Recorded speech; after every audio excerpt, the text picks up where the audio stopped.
Hey folks, welcome back to my stream.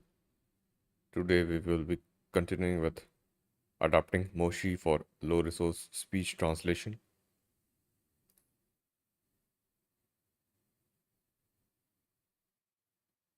Let me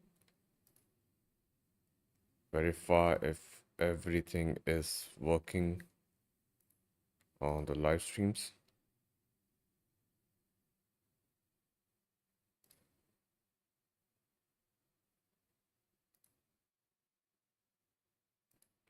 YouTube is working fine.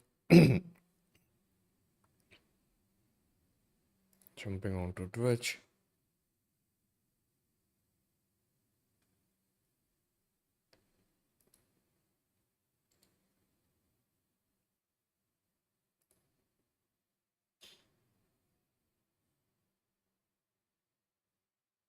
Yep, this is working fine.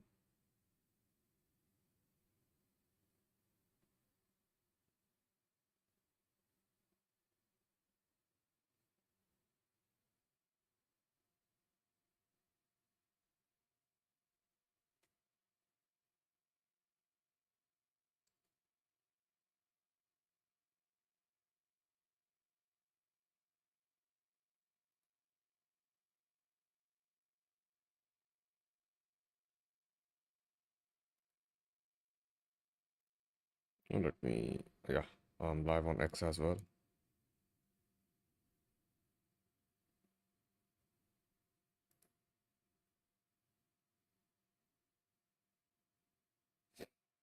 Okay. Uh, I just opened up my anti-gravity IDE. There's a gripe from them that there hasn't been any updates recently. So Cursor and Windsurf are on to. They're pushing updates. They're improving their IDEs, but anti-gravity is kind of like slow. They do not come up with uh, product updates and new features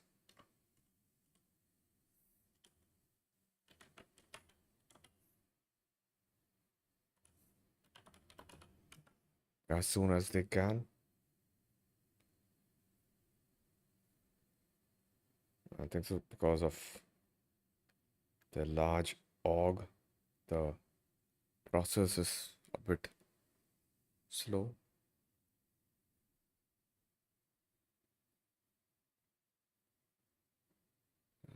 Let's look at the change log. So June 25th was the last 2.2.1.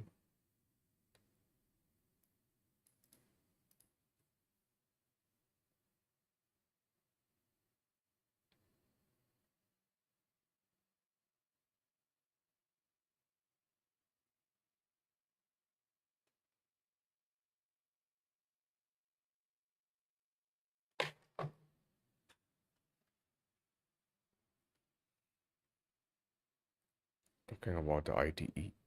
So IDE had been released previously on June 22nd.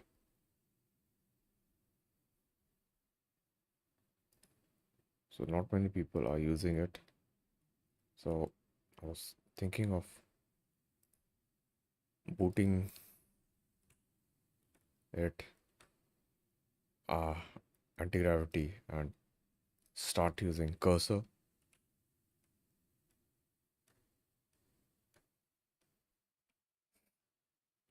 That's what I was thinking because I have been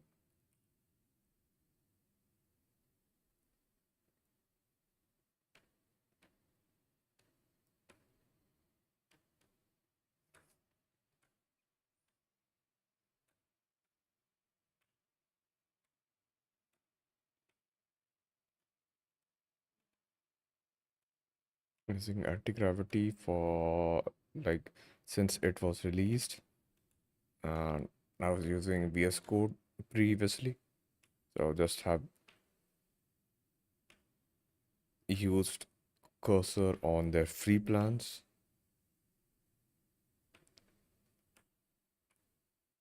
That's what I was thinking about. But let's now delve into the emails. This is VLM.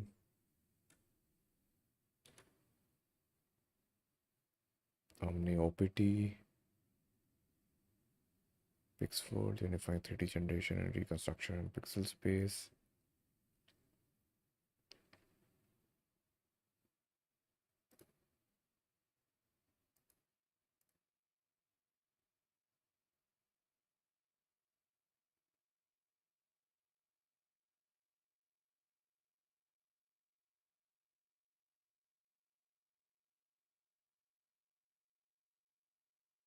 Single image to scene. This kind of looks good.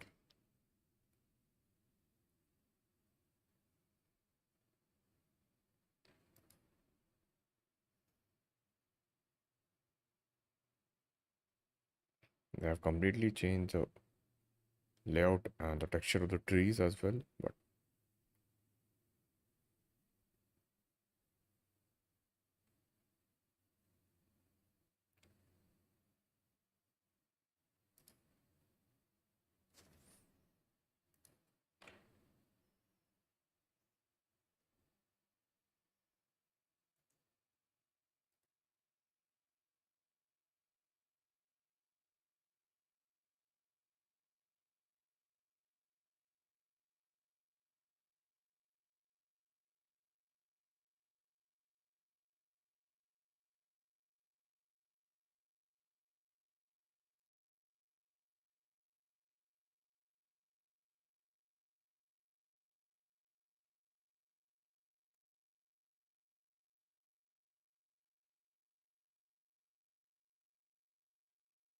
I don't know about this ant group.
West for west of ICRA.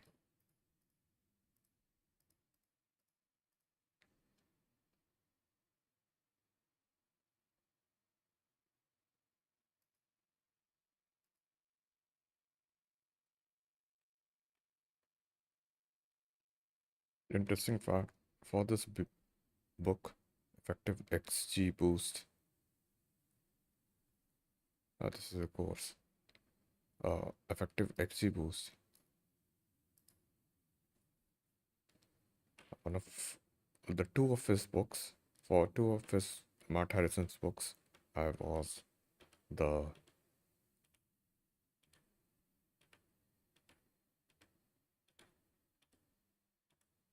reviewer fixing some of the bugs in the code, as well as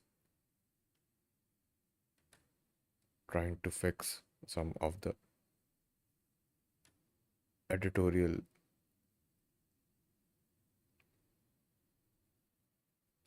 content, like how the paragraphs were presented and how the problems were represented there.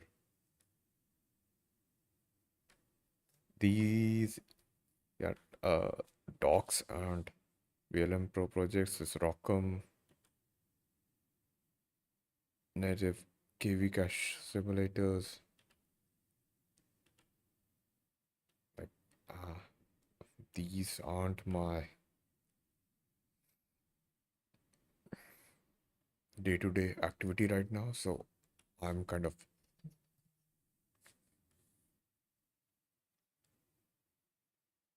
going through them at a fast pace right now.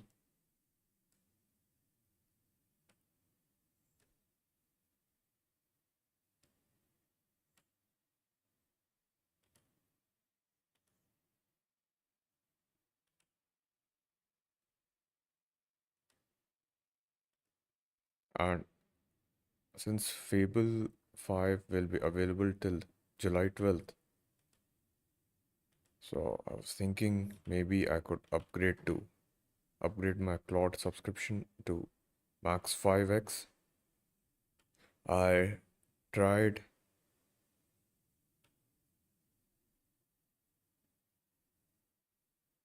reaching out for beta right now for the new models that come up, but I am not in the queue there. I have been talking to some of the Anthropic folks, and they say that traceability and per hop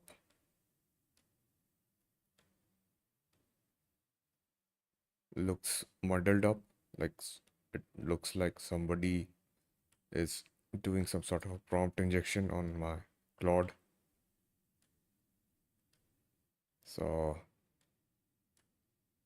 that's why I have been trying to contact the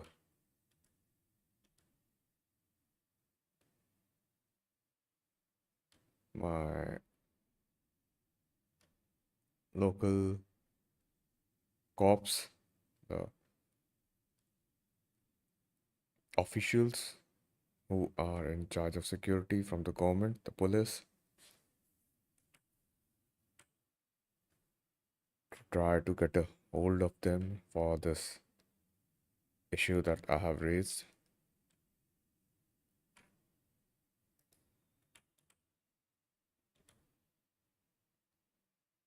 And right now it is pending.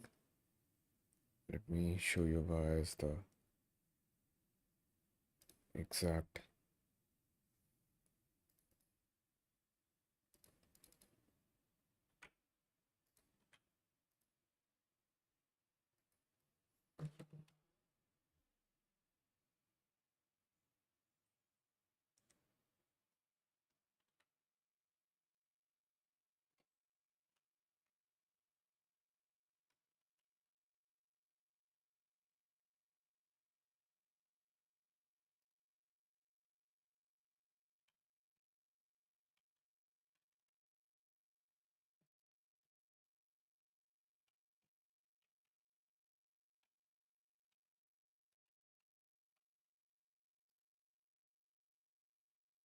So this I have raised it under hacking damage to the computer systems because the files that I code through cloud code are affected here. Unauthorized access, data breach, complaint date pending. I've raised the EFIR too, and that is the EFIR number. If you guys wanna do something with it, it here it says NA because I didn't get a column for filling in EFIR there. So the status is pending. I'm still waiting on this.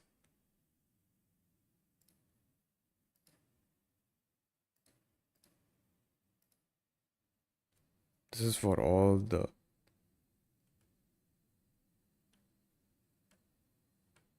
AI services that I have used, uh, like the team found some sort of manipulations and machinations that are happening during one of the traceability checks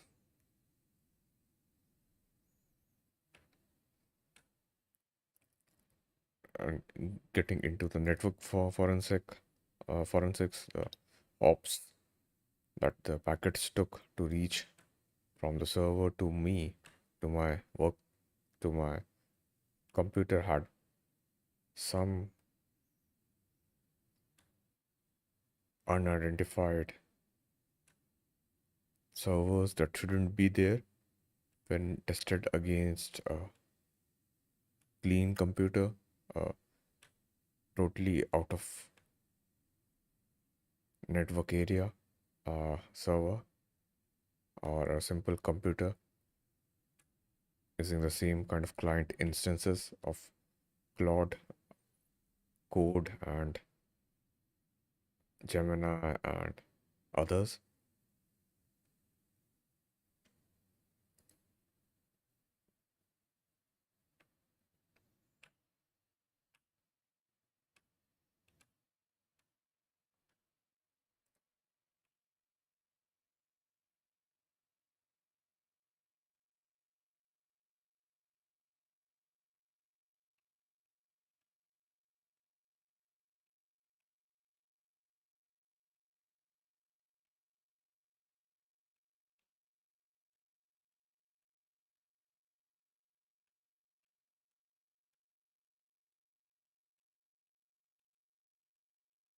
These were all the VLM and transformers, voicemails, emails. I didn't find anything interesting on some of the things that I'm working on. Uh, we'll get to the rest later.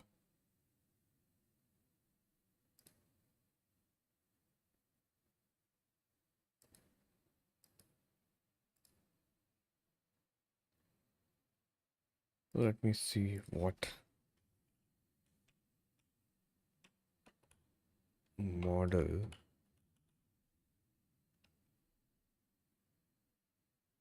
I'm on a high effort on Fable 5.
And then we built systems really obsessed with control.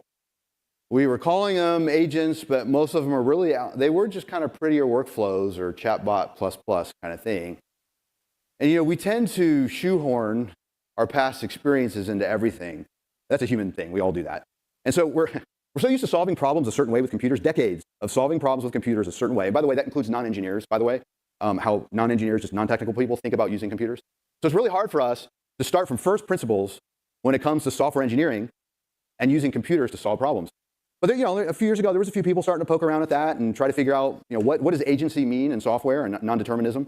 So if you remember, how many remember AutoGPT? That was 2 years ago, 2.5 years ago. It was right around when GPT-4 launched. So I don't know, maybe 50 AI years ago, something like that. And so it became the #1 trending GitHub repo. It did. I don't know, it had like 160 or 170,000 GitHub stars. It was the fastest growing GitHub repo of all time.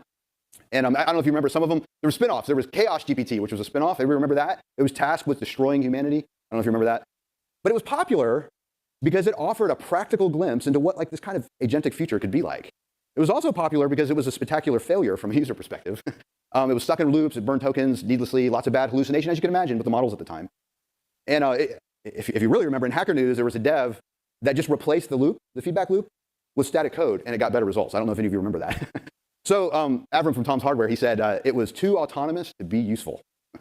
So, there's these stamps, these glimpses and snapshots in time, where we see that and we go, oh, some people's brains get hardwired to that moment in time. And go, see, agents aren't good. They're not ready to be. But there was a glimpse of hope, right? Somebody was trying stuff, didn't work out, it's fine, but we were getting somewhere with it. Then around that time, frameworks, they started popping up that simulated agency. A lot of them were actually still brittle, deterministic pipelines. The 2023 agent architecture were really just a lot of linear chains. Step 1, step 2, step 3, a lot of determinism. And we were all trying to figure out what we wanted to do when we grew up with this, right? There's Creo AI, LangChain, AutoGen came out, N8N. I mean, there's a list of them. Some of them attempted some type of agency, but kind of like AutoGen because of the limits of the models, there were problems. So we all fell into this trap of what customers wanted right now and not kind of like where the models were going to be in 6 months. And what they wanted, they just wanted a better chatbot. They wanted determinism. So we were using agents that were for non-determinism, but we were using them with all this determinism in there. So that's kind of when the frameworks tried to solve some of those problems. And, the curious thing is, the enterprise at the time, the expectation was these projects, these prototypes, were around 6 months, which, I mean, if you've been in this AI engineer stuff for any, but 6 months is like an eternity. I mean, that is probably about 4 AI years. I don't know. So 6 months to implement this thing with this framework, and then all of a sudden the models get better, and of course the frameworks get better. But then all of us start asking, well, wait a minute, do we even need these frameworks? I mean, they're all kind of complicated anyway. Do we even need them now? And then even Anthropic's own advice, this is back in December of 2024, which again, doesn't seem that long ago. I'm going to read a quote. We recommend finding the simplest solution possible. This might mean not building agentic systems at all. Well, that's interesting, right? So just a couple years ago, it's not really, it's complicated, all this orchestration theater and all this stuff going on. And let me go back here real quick. So if you think about that orchestration theater, I don't know if there's probably sure several of you on here that have gone through that and the complexities of all of that that's happened. And then all of that gets removed in the last 6 to 9 months, right? You go from chatbot, tool caller, workflow, orchestrator, multi-agent theater. Remember Cursor added subagents, and then Claude wasn't very good at using subagents, so they removed it. And then all of a sudden, Claude's good at using subagents again, and Cursor adds it back. And the advice one day was, don't use subagents. Subagents are bad. And now the subagents are good, and they are good. All that's changing, all this turmoil. And we're preaching agents need agency. And then customers are like, well, this is just RPA. This isn't agentic. And then during all that time, Cognition Labs demoed Devin. How many remember the demo of Devin when it was demoed? Marketed as the first AI software engineer. Remember that? Interesting. And of course, early days, there was the hype cycle that maybe outpaced the product a little bit at the time. And personally, in my opinion, I thought it was kind of the right balance of a little bit of controversy and vision casting coupled with a decent product launch. That's what I thought. But fast forward to today, and it's honestly one of the most capable agentic engineering products out there. And it's free from the nitty-gritty messaging of workflows and frameworks. I kind of thought it was a breath of fresh air. I met Walden, one of the co-founders in Salesforce Park last year, and I was telling him I really want to put Devin more in our flow, and I want to integrate it more. And I was thinking traditionally frameworks and stuff like that. How do I stitch this together? How do I put it in this? And after talking to Walden, it was like, well, just give Devin some scripts and some access to your tools, and it'll just do that. So it was free from that MCP theater and workflow theater, and it was the first time that I started thinking, oh, I should treat this coding agent for more than just code, but managing our demos. We did Friday demos. It's on our YouTube, it's public demos. And Devin helped us. Devin literally would tell us what we would demo. I can't remember what I worked on yesterday. So the first time I was like, oh, well, there's something here. Interesting. And I appreciate that about them. So all this is going on. And meanwhile, we have customers and real businesses around the world saying, what are the use cases for agents? What are they? Trying to understand how they actually fit inside their company. I mean, I can't tell you how many times I've had conversations with business people like, what are the agents? Is it this? Is it that? And kind of only devs kind of understood the complexity of the orchestration and the frameworks, and it kind of muddied the waters and maybe made it look like a little bit of snake oil salesman kind of stuff to some of the business people. Or getting accused of like, you guys are just crypto bros that are using AI now or whatever. You know, you kind of get a lot of that. But then use OpenClaw as an example. OpenClaw stitched together enough things that it helped normies understand what an agent, specifically agency, can be in software. What Devin helped with developers understanding an agent use case for our world, OpenClaw helped non-devs understand agent use cases for theirs. You know, as engineers, we like to bash OpenClaw, right? It's all these scripts and these complexities, it's insecure. But meanwhile, you have non-technical people buying Mac Minis. You can't buy a Mac Mini right now. I mean, I'm sure this was not on Mr. Cook's bingo card that he would sell out of Mac Minis. And they're copying and pasting instructions into an app they've never heard called Terminal, and they've never used it. They don't know what they're doing. Why are they doing that? Because they understand the use case. They're willing to suffer this weird pain because they understand the value they can get from it. And the models are at the point where, you know, it doesn't feel super brittle. So all of a sudden, autonomous agent makes sense to a large group of people that didn't get it before. You know, before I was like, autonomous agent. I'm like, what the heck are you talking about? This sounds like crap, right? And sitting on top of all of that, what we're talking about is a coding agent. That's what we're talking about, is a coding agent. So here we are, 2026. And if I say a coding agent is a universal software primitive, a lot more of us understand that this is actually pretty true. You know, code isn't just a developer artifact. It's not just a developer artifact. A coding agent isn't just a harness for developers. It's not. A coding agent can implement every other type of agent. And even a normie who can't describe what's going on when he builds multiple agents that help him manage his business, a coding agent can build a chatbot. It can do RAG. It can orchestrate other agents. It can automate its own workflow, not just yours. It can create a database, stuff stuff in it, and use it to answer its own questions. Try that sometime. Take the canonical Titanic data set and have it put in a database. It'll create a model, stuff things in there, know how to update it. You know, we attribute to intelligence of animals is if they can build complex or compound tools, they have high intelligence. And although I know some of you will want to nitpick on what intelligence means when it comes to a coding agent, we are there with coding agents. Coding agents will build their own tools for themselves if you have the right instructions for them.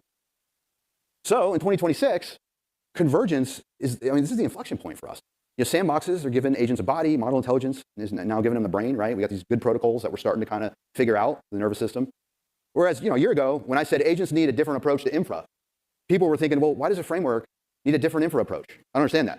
But now with coding agents, now like, oh yeah, it does kind of make sense. We do kind of need something a little more purpose-built for a coding agent to run all the software, to be a lot of the software. Now it's a little more understandable. The coding agents still need a lot of this. You know, at Agentuity, we had to adjust our thinking. A year ago, we started a horizontal developer cloud platform. And now it's kind of more like an agent platform that's for agents to run, for them to run. And all these things here that they need, you know, it's a place to act, a place to persist, to live, a place to observe, to integrate, to manage. And there's still like gaps in what we can offer, right? I mean, the boomer clouds, if I can call them that, are trying to sell the infra from a decade or two ago, right? They really are, and they have this veneer of cutting edge. But when you get in, it's all still kind of hacked together. Honestly, kind of like our personal coding agent setups. It's all kind of like just, you know, stitched together. And services honestly still built for stateless web tech.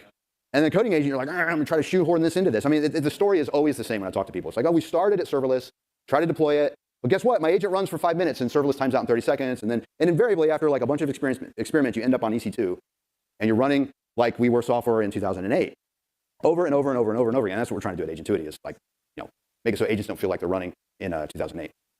But with that in mind, put a pin in that, with that in mind, back to OpenClaw and use cases for normies. Normies don't understand or know all the things that I just mentioned about the infra, about what's needed for this stuff to work.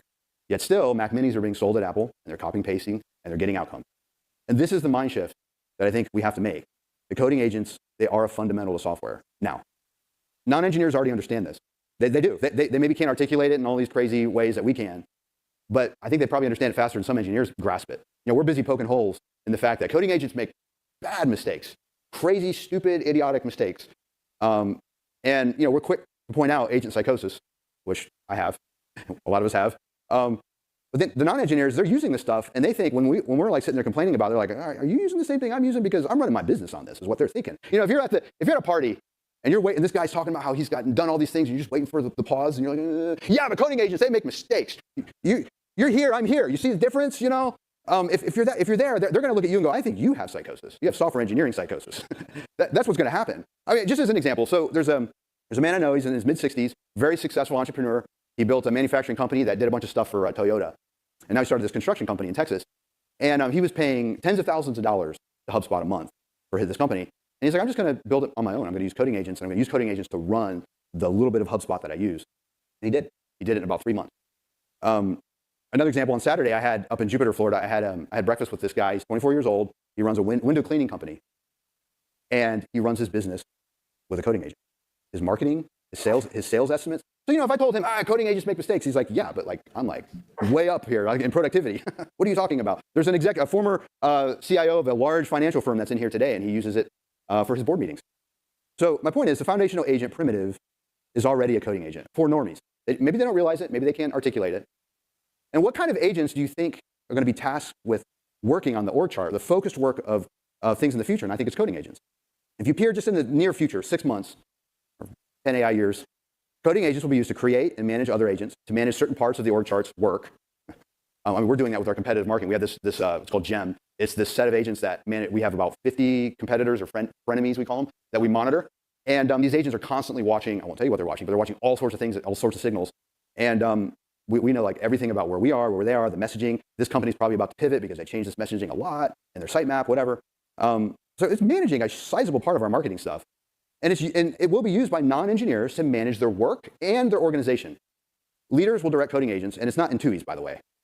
Not in TUIs. So next time you're debating what framework should we use for building an AI agent, how it should work, pick a coding agent. It's kind of like Ben. Ben, the last talk yesterday, he talked about those different Vercel AI SDK and Pi and OpenCode SDK. Try that out. Try using a coding agent instead. The good ones, they have an SDK, they have server-side handling of things, they have on-demand sandboxes that you can pick up, resume where they left off, and they have observability built in. And that's also what we're trying to heavily do with Agentuity. You start as a developer platform, kind of more like, hey, agent is actually a customer persona of our platform. There's all this inbound interest from normies and people that want to run this stuff at scale. They don't know how to. And it's all built on coding agents, multiplayer coding agents that watch each other, the agents that tell each other what to do. So that's where we're going with this. So yes, Mark Andreessen, he said software ate the world. And now I think coding agents are eating software. So, thank you.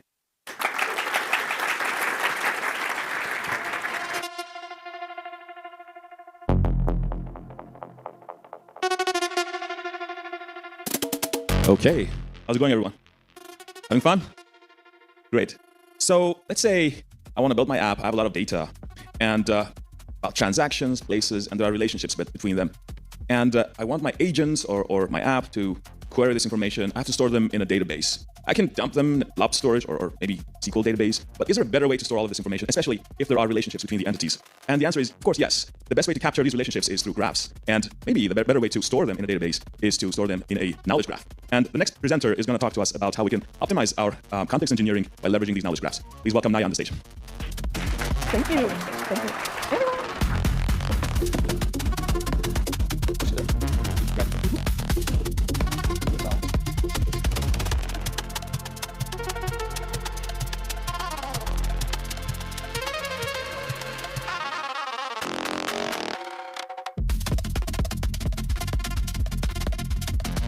All right, yes. Good morning, everyone. How are you doing? Okay, I see some energy. I love it. Well, I'm going to wake you up, okay? So good morning, everyone. My name is Naya Macklin, and today we're going to get into effective context engineering techniques for artificial intelligence. So as I like to do, by the way, I'm a teacher in a past life, so I like to get lots of different ways that people can remember the concept that we're going to be talking about today, not just sit here listening to a lecture, but actually conceptually understanding what's going on. And I like to make sure that people from the highest chief security officers, highest chief information officers, CTOs as well, understand the concepts as well as maybe a junior developer or an intern, all right? So let's get right into it. And I'm going to start off with a question, all right? I'm going to get us all engaged. So how many of you all, and this is going to be a yes to pretty much everyone, but how many of you have shipped an agent to production? Lots of people, right? Lots of people. Okay, so all right, of those of you who've shipped an agent to production, how many of you have had that agent then do something in production that made you question your career choices? Question your career choices, right? I shouldn't be an engineer. I'm so sorry. I brought down prod. Customers are crying right now. They are so angry. It's happened. It has happened, and that's okay, right? So let's get into a scenario, right? So this is actually real table stakes. This happens every day, right? So a compliance team is going to run an agent pipeline, right? And that agent is going to retrieve separate chunks. So that chunk is going to be, for example, Jessica, hypothetical person, works at Apex Global, right? And then Apex Global is actually on the sanctions watch list. Okay, that's interesting. And then Jessica has actually requested a $25,000 credit increase. So all three of these chunks have been received, right? And all three are sitting there in our context window. So the agent, YOLO, It's going to prove it. It's going to prove this credit line increase. There seems to be nothing wrong with Jessica's request. She has excellent credit. She's an 850 credit score. There's no problems. We're just going to YOLO and approve that. We're just going to vibe bank real quick. Y'all don't like vibe banking? Y'all don't want vibe banking? So that agent is going to approve that request, not because the agent itself or even the model is bad, but because the connection between these facts is actually never represented anywhere in vector space, right? So it wasn't just the data, it wasn't the retrieval, but the model actually had to do a guess, and actually it guessed wrong, okay? It guessed wrong. So nobody caught that until the lawsuit came. Until the lawsuit came, and your skip level is now hitting you up asking, you who wrote the agent, why did the agent answer this way? Why did the agent actually approve this request? And what are you going to say, right? Everyone is listening. You are sweating bullets over here. You are stressed, okay? But this is landing on my desk, right? And in the next 25 minutes, I'm going to show you all exactly what happens and the techniques that we can use to fix this, move it live. So, like I had mentioned, this scenario always happens. You say you don't know, and you end up fired.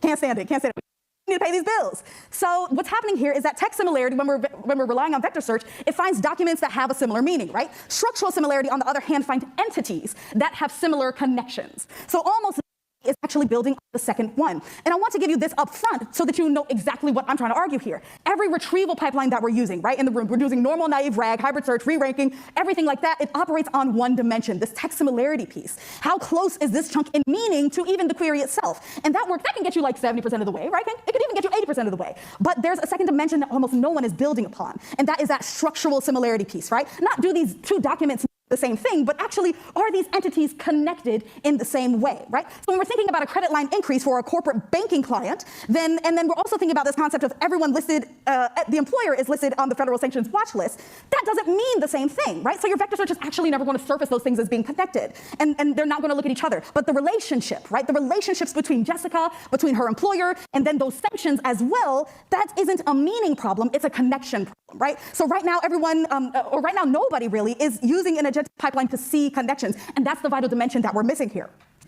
And so even research backs this up, right? We've all seen this, like, this is fine, it's gonna be fine, we're all gonna be fine, right? In MIT's NANDA initiative, you can feel free to take a screenshot of the QR code to read this report yourself. I always like to tell people to read the white papers, don't just listen to people who are up here speaking. But in their 2025 Gen AI Divide report, it found that 95% of AI pilots are delivering no measurable P&L impact, right? 95%, that's a huge number, right? And we're building agents, we're scaling them into multi-agent systems, we're investing months of engineering time, and then the project gets killed because it actually doesn't clear the bar for quality, it doesn't clear the bar for privacy, it doesn't clear the bar for security, and it doesn't clear the bar for transparency either. So the central gap that MIT had identified is that systems do not just retain feedback, but the systems that are making sure that they don't retain that feedback are adapting to the context, or they're not even improving over time. And Gartner themselves as well is predicting that 40% of agentic AI projects will be canceled by 2027, right? And the models here are not the problem, the context is the problem. So, better models don't fix fractured context. I want you to repeat that with me, okay? Better models don't fix fractured context. Period, right? And that's where all of this all has in common, right? These agentic systems are going to retrieve via your text similarity search, and then the text similarity actually has a blind spot, right, of the size of the building when it comes to actual relationships. Better models don't fix fractured context. They just reason over these broken pieces. And let me show you what I mean, right? So on this example, we have a human view of an apple, right? There's three ways to represent this apple. On the left, so on the right, actually, we have a vectorized view of an apple, right? This is just an array of floating point numbers. It's a way that most of our embedding models, they understand the textual reference of an apple, right? This is what a vector search is going to operate on. It's not human readable, it's very opaque. And then in the middle, we have the human view of an apple. You see an apple, your brain processes all of the relationships implicitly instantly, right? You don't even think about it. You just know an apple is round, it's fruit, we're not talking about the company. And then on the left, we have a knowledge graph view of an apple, right? The apple connects to a tree, the tree connects to a body, the body has a fruit, it has a stem. Every property is actually a node, right? And every relationship is explicit. So a human can read this actually and understand exactly what the model knows about an apple. This is both human readable and machine readable as well. And that's the thing, vectors capture meaning, right? They know that things are close to fruit and red and food, but it's often a black box. You can't inspect it, you can't ask, okay, why does this model know that this apple is round? You can't audit it as well. A knowledge graph is going to capture that structure and capture that meaning, and it's going to be much more transparent, more queryable, right? More auditable, the example that we needed before, to then overcome AI's black box problem. And we need that knowledge to then be transparent. And before I go deeper within this technique, I want to show you some of the numbers that convinced me that this wasn't just a theory, right? So Jiang et al., he published, their entire team published in IEEE Communications magazine this March of 2026 and built CommGPT. It's a domain-specific foundation model for telecom. And they ran a proper ablation study on 3 GPP question answering. And so the base model, they had the base model accuracy here, right? The base model accuracy had an accuracy of 37%. Sure, right? And AI, like, But then they fine-tuned that model on domain data, and then they got up to about 54%, right? And then that's a significant improvement, right? But then that's still not going to work for production. So they then added both knowledge graphs and RAG together, retrieval augmented generation together, and got 91% accuracy rate, right? So no, it's not just the graph, it's not just RAG by themselves, but here it's both, right? This is the critical point. RAG alone does not close this accuracy gap, right? It's the knowledge graph that was used to unlock that extra percentage of accuracy. And the graph wasn't just a nice to have, it's actually the difference between having a demo versus having a production system. So 37 to 54 was the fine tuning, 54 to 91 was with the graph plus RAG, right? And that middle jump, that's the structural retrieval dimension that I'm talking about. And this is all, again, peer reviewed in IEEE. So quickly, I just want to jump into the past. And I know this is a little controversial, but I would like to argue that the past is how we're normally doing context engineering. So for those who, no one's new to this term, also shout out to Dex, who coined this entire term and also spoke yesterday, but I specifically define context engineering as being able to systematically provide models with all the relevant information, the relevant tools, and the relevant instructions that your agent needs in the correct format at the correct time. All right, to then accomplish a specific task. So it's very different from prompt engineering, where you're just trying to say the right words to an LLM or an agent to get it to do like whatever you want, right? Context engineering centers on building dynamic systems that assemble complete structured context for each LLM invocation. So the shift in focus from those cleverly worded prompts to a comprehensive contextual design is why context engineering is now considered a critical skill for AI engineers. And most engineers are using some combination of these various techniques here, right? So there's several different techniques that practitioners are often using in order to get that contextual relevance in an agentic development. And in the example that I had mentioned before. So that's including RAG and hybrid search, the classic approach. I'm not really going to go into all of these, but for those who are newer to the concept, naive RAG is going to use a vector database of embedded documents to then perform similarity search, practically. There's pros and cons to that, but I won't even get into it. And then we also have memory management, where an agent interacts in a long session and across lots of different sessions, and it accumulates lots of information. I have that represented by Dory, because you're now managing what you're going to forget. And you can use sliding context and recency-based memory, of course, as well in order to drop folder history. But let's keep moving on. You can also use structuring and ordering of context. Anthropic, for example, gives guidelines on how to deal with long prompts. You put the most relevant stuff and the most critical stuff at the top of your prompt, since models pay more attention to that at the beginning. And then additionally, we can use tools and function calling instead of trying to stuff your context with all your raw data, like I see most of you trying to do.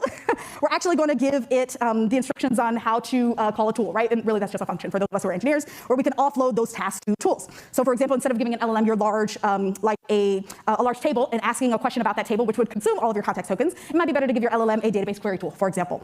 And then lastly, so I like to represent that as MacGyver. For those of us who are a little bit older, we understand MacGyver always had a tool.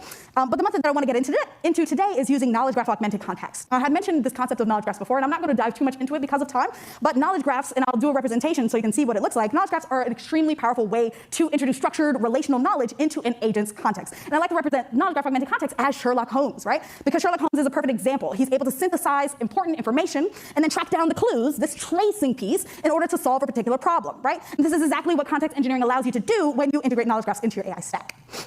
So most people right now, they have their data structured in this example, right? Tables and rows, it is the OG, right? You have to do a number of different complex joins if you are trying to understand how that data is related. But there's the caveat, it's going to draw down your performance of your application.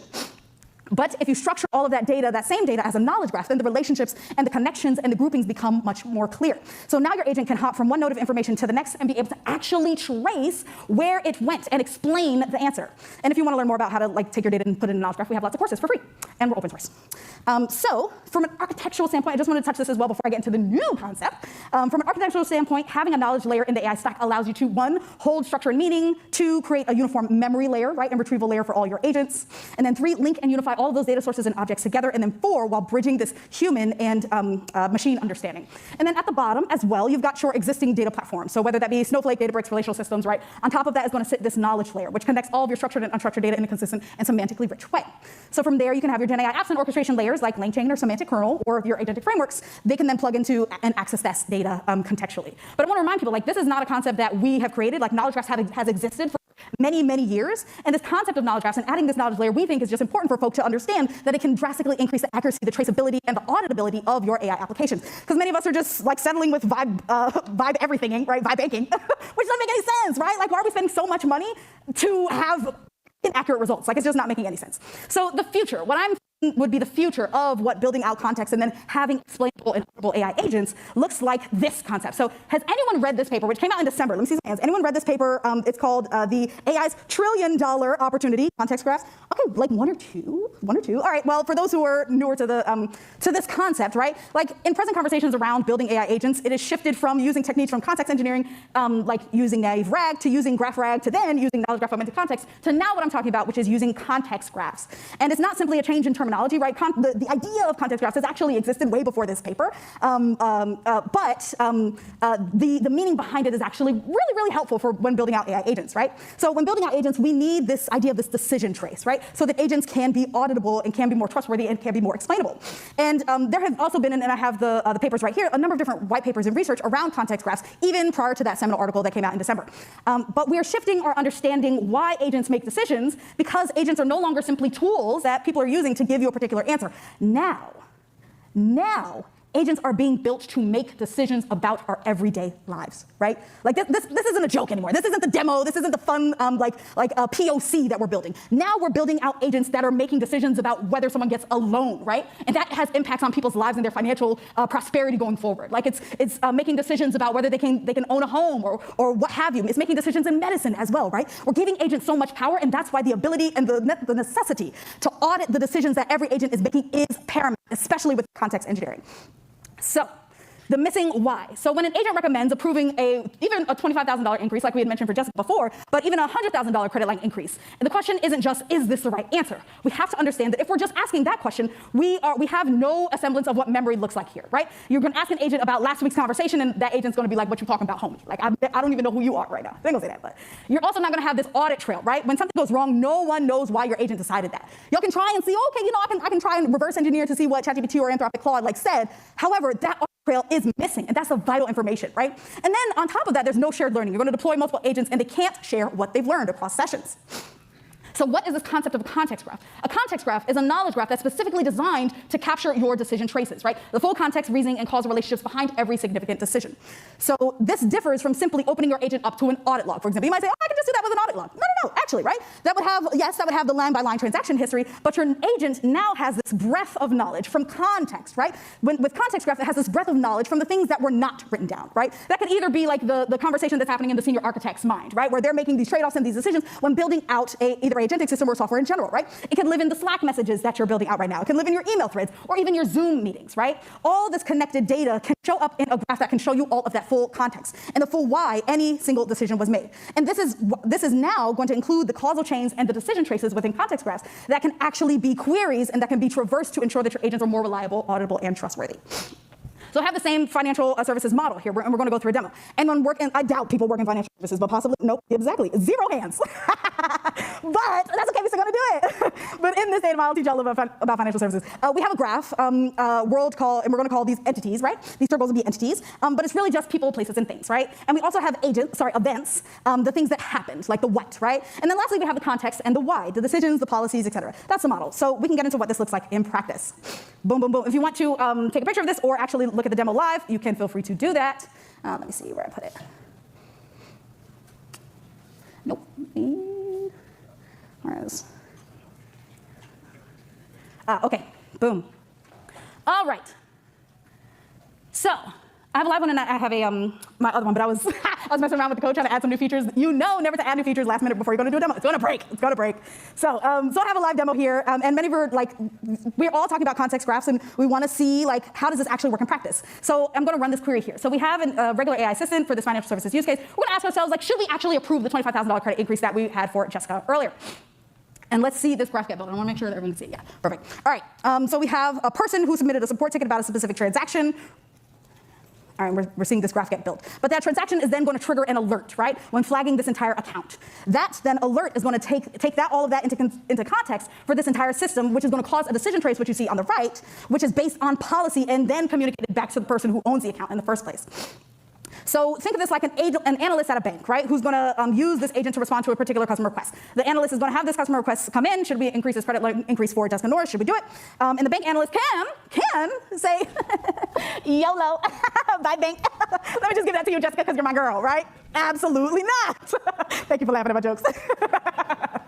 So if y'all don't want vibe banking, why are y'all doing this without decision traces? Like y'all, it seems messy to me. Like y'all are wilding to me. But so if we inspect this agent here, we can see that we've defined a number of different tools here. Let me come over.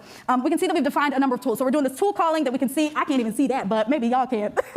But we have this agent which is interacting with a context graph, and then we have the system prompt, right? Which is going to have these specific tool calls, which is going to fetch data or the context that's necessary to make a specific recommendation. And all of that is then rendered within this graph that you see in the center. So we'll see the causal chain of what led to a specific recommendation from the agent. And in this case, the recommendation is to, and we'll follow all the way down to see actually, instead of thinking that we can just YOLO banking, we can just, let's see the response. All right, so I'll help you evaluate it. The recommendation is to reject this credit line increase, all right? So the recommendation is to reject the credit line increase. Based on my analysis of the context graph, I strongly recommend rejecting Jessica Norris's $25,000 credit line increase, and here is my detailed reasoning. Critical risk factors, there was a recent identified request already rejected April 9th, a couple days ago, and then there's actually significant fraud history that happened within Jessica Norris's account last year. So they had a known fraud typology where the velocity check, the number of transactions, 14 transactions in 29 minutes happened. There was also a geographic anomaly where that IP location was inconsistent with the account's address. All of these can be explained away by Jessica, and if they are explained away, then that context graph will then update based on that decision. But there are multiple compliance violations as well within this. So you can see the AI assistant and the agent specifically telling you the entire reasoning behind the decisions that it's making, and you can see the exact decision trace on the right as well, detailing what's happening with the confidence score as well. So feel free to try this on your own. Again, it's context-graph-demo.vercel.app if you want to try it on your own. And then let's go back to the slides. Okay, so I'm gonna wrap this up. So how this all works, right? So if we want to look at how this agent is tracing the decision history and how it's using the context graph, first of all, it's going to then search for the customer and then for the context around that customer. Like as we can see, we saw the circles, the nodes, and edges, right? That produced that transaction in the past. And then we can see the previous fraud flag that we had seen before. We're going to then use hybrid search, which combines vector and graph, to then actually do the heavy lifting here. And I just wanted to touch upon this hybrid search piece because it's actually really, really powerful, right? So combining vector plus hybrid search is really powerful, and specifically at Neo4j, we use this called graph data science, which allows you to run graph algorithms like centrality or page ranks for those who have used different algorithms before, graph algorithms before. But here we're talking about graph embedding specifically, like FastRP, if someone has heard about FastRP, which is a generated embedding for context of text, for content of text. And then how we use the vectors and doing vector similarity search, apologies, that allows us to find the different policies and the decisions that are semantically similar. But what about the structure, right? The structure piece is what I had introduced, right? There are things like, that's where the things like graph embeddings come in, right? Which allow us to then look at the structure of the accounting relationship and how it interacts with transactions, with other accounts as well, with fraud patterns. And these generate embeddings that we can use vector search functionality, which are then familiar, which we are familiar with, to find the most relevant data, right, for our context. So again, this is a completely open source demo. And here's a little bit of information about what's happening in the demo. You can see the architecture, we can see the tools, the graph data science tools, and algorithm tools that we're using with MCP and using for tool calling. And then that is what we have on the horizon as well. We have a little bit of what the future of both this demo, but also like what this can look like in production as well. So where can you learn more?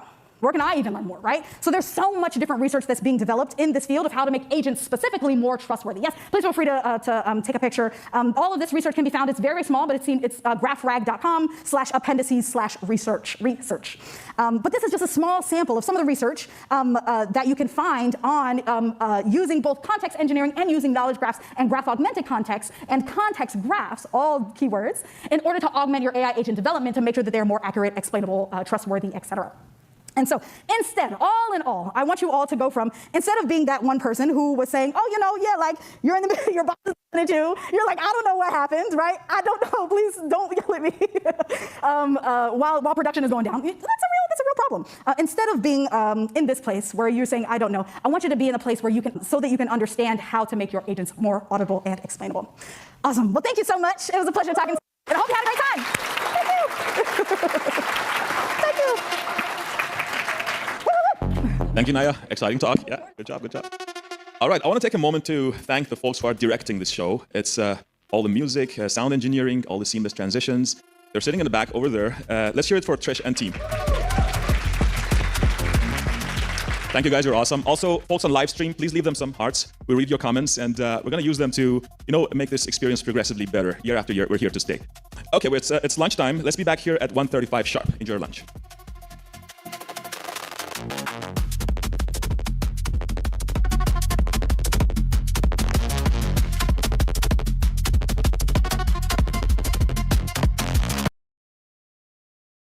Everyone.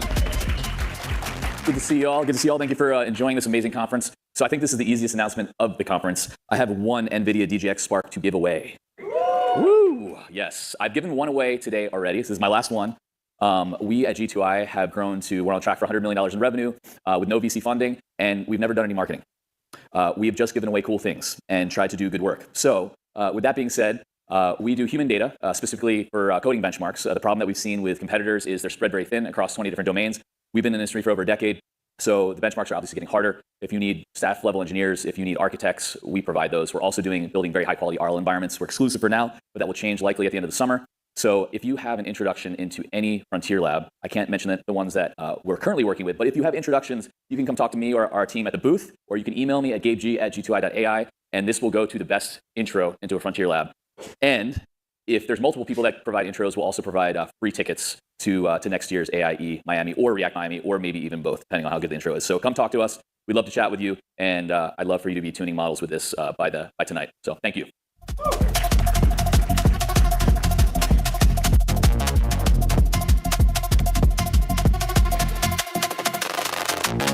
All right, wow. That was $5,000 in Gabe's hand, so hopefully you're eager to introduce him to some frontier labs. Okay, and then I see people are seated already, and we're waiting for some more people to trickle in, but I really think that this talk is something not to be missed. I'm personally really excited about this one. Okay, so who in here thinks that he or she is a 10? Ooh, okay, a couple of people. Okay, so for our next speaker, she's gonna demo this little thing on stage. I don't know if you have noticed, this is something different. So this robot thinks that you all are a 10. So Lena Hall has been working for AWS, Microsoft, before joining Akamai as the Senior Director of Developer Relations. So today, she's gonna show us something super futuristic. So her talk is called My Robot Thinks You're a 10, Engineering Zero-Shot Compliments with Richie Mini. So welcome on stage, Lena.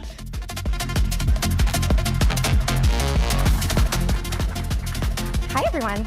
I hope you're enjoying the conference as much as I am. Excited? Well, quick show of hands. Who has built some classic agents with LLMs? A lot of people. Who has gone deeper into real time, maybe streaming audio, turn taking, interruption handling? Fewer, okay. Who has done some multimodal images, video? Okay, great. Well, usually we get to solve these one at a time.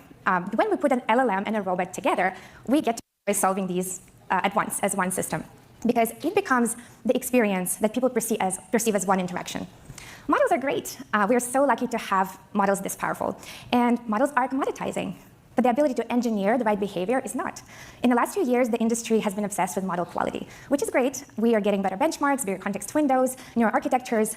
But as AI enters the real world and leaves the chat, agents, voice, physical interfaces, the product stops being mostly around the model and starts being around how it interacts with the whole world, how this whole system behaves. When you give a language model a body, you watch every single assumption, hidden assumption in your architecture turn into physical side effects.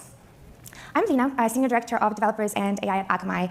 I also spend a lot of time working on and thinking about what it takes to make AI behavior match user expectations reliably in the real world. So like any responsible adult, I built a multimodal hype complement robot, which is a very normal and mature use of AI infrastructure. The real title of this talk is What Happens When We Give 4.0 a Body. I wanted the smallest possible task that would force every single hard problem in modern AI to show up at once. So I built an app with a robot that looks somewhere, someone sees something real, and says something grounded. And of course, uses some Gen Alpha slang in the meantime. It's a non-trivial system, so you'll know how this goes when this one product requirement forces you to solve a combination of things: perception, timing, tool use, grounding, speech motion, interruption handling, response coordination. So Complement has a surprisingly large stack. And this is what happens when you scope creep into robotics and discover that arrays can be a distributed systems problem. So I built this on Richie Mini from Pollen Robotics. You might also have heard of this as Hugging Face robot. It has cameras, microphone, 6 degrees of freedom in its head. And I chose this for one reason, that I could inspect the whole stack, the whole system all the way down. And if one of those layers is closed, you can still build the project. It just becomes harder to build understanding. And open systems, of course, let you inspect, patch, swap, and see where the behavior is actually breaking down. Before we get into the architecture, let's see if Richie is actually in the mood to cooperate. Let's turn the lights on if we can. Thank you. I can see you all now. Is the mic on? The robot mic? Yeah, great. I'm going to start my app. Okay. Demo gods.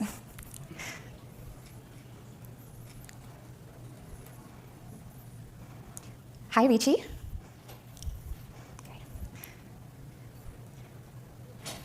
the legend has arrived. We're lighting up the room already. Let's turn this chat into absolute cinema. Do you know where we are right now?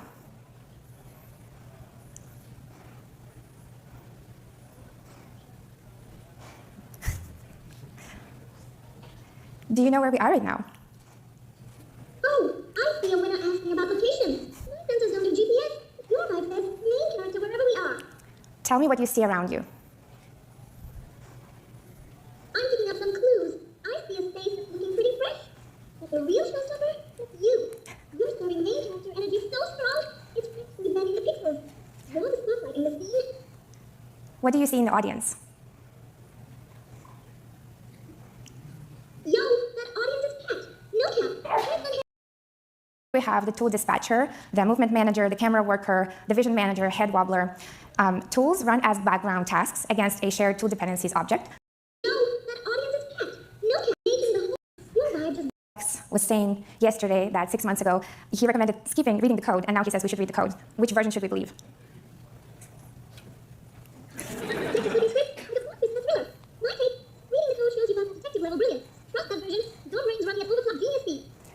Okay, Richie, what's the best JavaScript framework?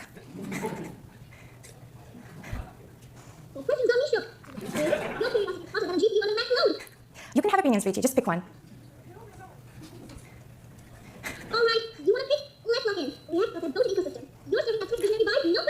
Okay, I think you're cute and charming, Richie. I think it's time for you to go to sleep.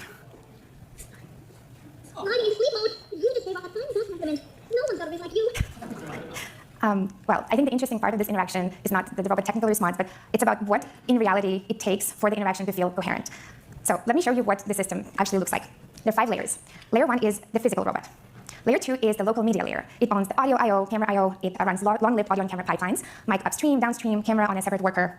Layer 3 is the real-time orchestration layer. The session with OpenAI real-time, it owns the event loop, things like speech started, speech stopped, partial transcripts, response lifecycle events, tool call events. This is where some of the decisions about enabling voice activity through server VAD or handling interruptions live. Layer 4 is the tool and motion layer. This is the bridge between model intent to physical action. Here we have the tool dispatcher, the movement manager, the camera worker, the vision manager, head wobbler.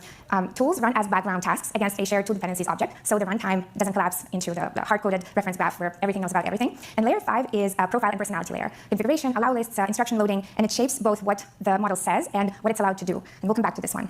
Here's the whole system in one picture. We have the robot on the left. At the top, we have real-time reasoning tools. On the right, 11 Labs text-to-speech. At the bottom are some optional tool backends. And the key here to notice is the separation. Real-time talks to local app runtime, and the local app runtime talks to the robot, text-to-speech, tool backends, all of the product-defining engineering lives there in the middle.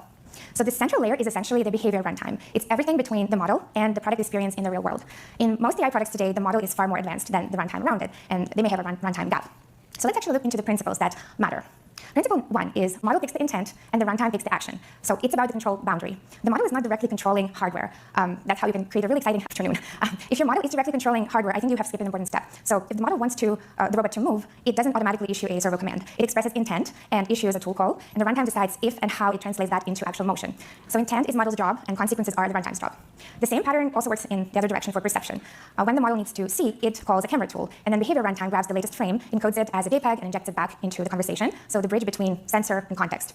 Because the moment the model directly manipulates operational state, you lose the layer where safety, supervision, logging, observability, portability can live. The model can have opinions, but it cannot have direct motor access. Once you create that boundary, the next problem is clear immediately, that multiple things want to act at once. Principle number 2 is serialized responses or lose. Runtime gives you one active, real-time gives you one active response at once, but the rest of the system does not find that limitation compelling, and the user might want to interrupt. A tool finishes, the camera returns, a background process decides that it has some new information to contribute, so every single thing wants to have a turn. And if every system is allowed to create responses whenever it wants, we lose coherence very quickly. So now the robot is responding to reality from 5 seconds ago while interrupting the user that's standing in front of it. So we can fix that with a dedicated response worker, one active response, and everything else waits. And when the user interrupts, we don't just merely stop queuing new work, we also clear the audio queue, we reset motion state, we cancel aggressively. The moment your agent has multiple triggers, user input, scheduled tasks, webhooks, callbacks, tool completions, you will have the same problem. So you don't really appreciate turn taking until several components decide not to comply with it. Now, once you have the response discipline. The next thing you notice is that timing isn't just a performance concern. Timing becomes a part of the interaction in itself. So principle number 3, latency is interaction design. So in chat, a short delay reads as waiting. And as you've seen on a robot, the same delay reads as hesitation, confusion, something may be off. So latency isn't just a systems metric. It becomes a part of user experience. From the actual logs of some of the runs of the system, audio online, 400 milliseconds, real-time, session ready, 2.3 seconds. Model decides to call the camera tool to 74 milliseconds after user transcript completes. Camera capture and image injection, 30 milliseconds, but image added to final assistant response over 4 seconds. So the sensor part was fast, the tool dispatch was fast, the decision to use the tool was fast. The slower part was everything after the tool return. So the robot isn't always thinking deeply like it may seem. The pipeline might just be taking a scenic road every once in a while. And the point here is that users experience pacing, timing, hesitation, and recovery. And if you optimize for one end-to-end number, you optimize the wrong thing. So the real question should be which part of the loop is making the interaction feel off. And once you realize that timing shapes the experience, the next thing you notice is that the character has to survive the whole stack. Personality is policy. Personality does not just live in a prompt alone. It leaks into voice, tool permissions, session settings, interruption behavior, and even tool follow-up instructions. So here each personality profile declares which tools are available to the model. It shapes not just how the model speaks, but what it actually do. I had a profile where the main prompt was working well, the robot was sounding grounded, but then it would call a tool and come back sounding like a helpful AI assistant, like a legal approved version of itself. So this was a behavior mismatch. So the fix was, within the runtime policy, we needed to inject the active profile voice into tool follow-ups. The next thing you notice is that the silence is not neutral. Idleness is a behavior as well. A screen agent can be idle by doing nothing. A robot is still physically present when it waits. And this means that idleness is a design problem. What does the system do when it has nothing to do? Is it calm? Is it active? Is it awkward? So the system is always saying something, even when technically it has nothing to do. Behavior becomes the surface that users are experiencing. Now, when failures happen, they stop presenting as technical faults. They show up as user-facing behavior and personality problems. Infrastructure bugs, they show up as user-facing behavior. On this project, in the process, there were media bugs, dependency mismatches, streaming PCM edge case with a resampler, and a tool call overload. So none of them actually arrived looking like infrastructure bugs. They arrived as a robot feeling dead or unreliable or super glitchy. And specifically one bug, I remember the tool call overflow showed up as the robot just decided to speak Spanish. It was nowhere in the instructions. So in AI products, infrastructure failures, they show up as behavior, because your users are not going to file a bug saying, resampler edge case. They're going to say, this thing is weird. So when the system feels broken, instrument the coordination layers before you consider changing the model. Because 99% of the time, model is fine. You might be cooked, but the model is fine.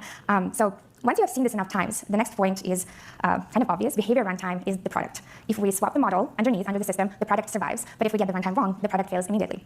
This is true for this robot. This is true for agents that use voice for multimodal systems. It's true for any AI product with tools, state, timing, consequences in the real world. So orchestration, tool boundaries, session contracts, latency budgets, interruption discipline, personality policy, and observability, they're not just support infrastructure around the product. They are the product.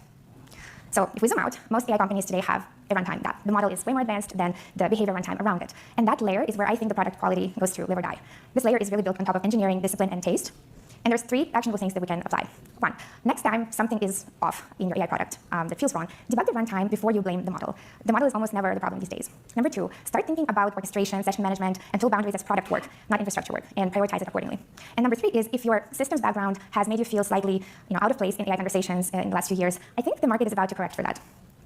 So the thing I find really encouraging here is the more AI moves into the world, the more valuable real engineering becomes. So what we really need to be solving for is making the system behave well under real conditions, like coordination, cohesive behavior, boundaries, recovery. Because if that layer is weak, then the product is weak. And that is engineering work. And I think that's good news for us. If we have time for showing the codec skill, I don't think we have time, but when I was working with this project, there's an app that comes with it where you can manipulate different motions. I actually wanted to stay in my codecs environment, so I built a reaching mini codec skill that works really well with it. Let me see if I can launch one for you really quickly. Let's come up with something really simple. Like maybe I can ask it to wiggle its left antenna 6 times. Directly from codecs. Okay. Great, I think it was 6. Well, thank you. You can connect with me on LinkedIn and I'll share more resources. And I'll be around the rest of the day. Happy to chat with you all.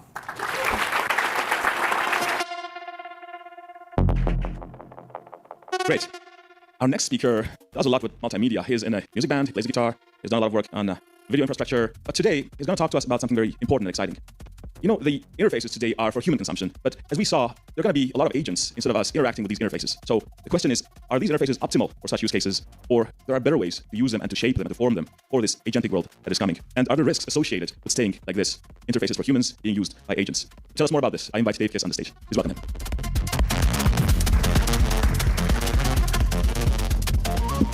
All right. That's the hardest part right here.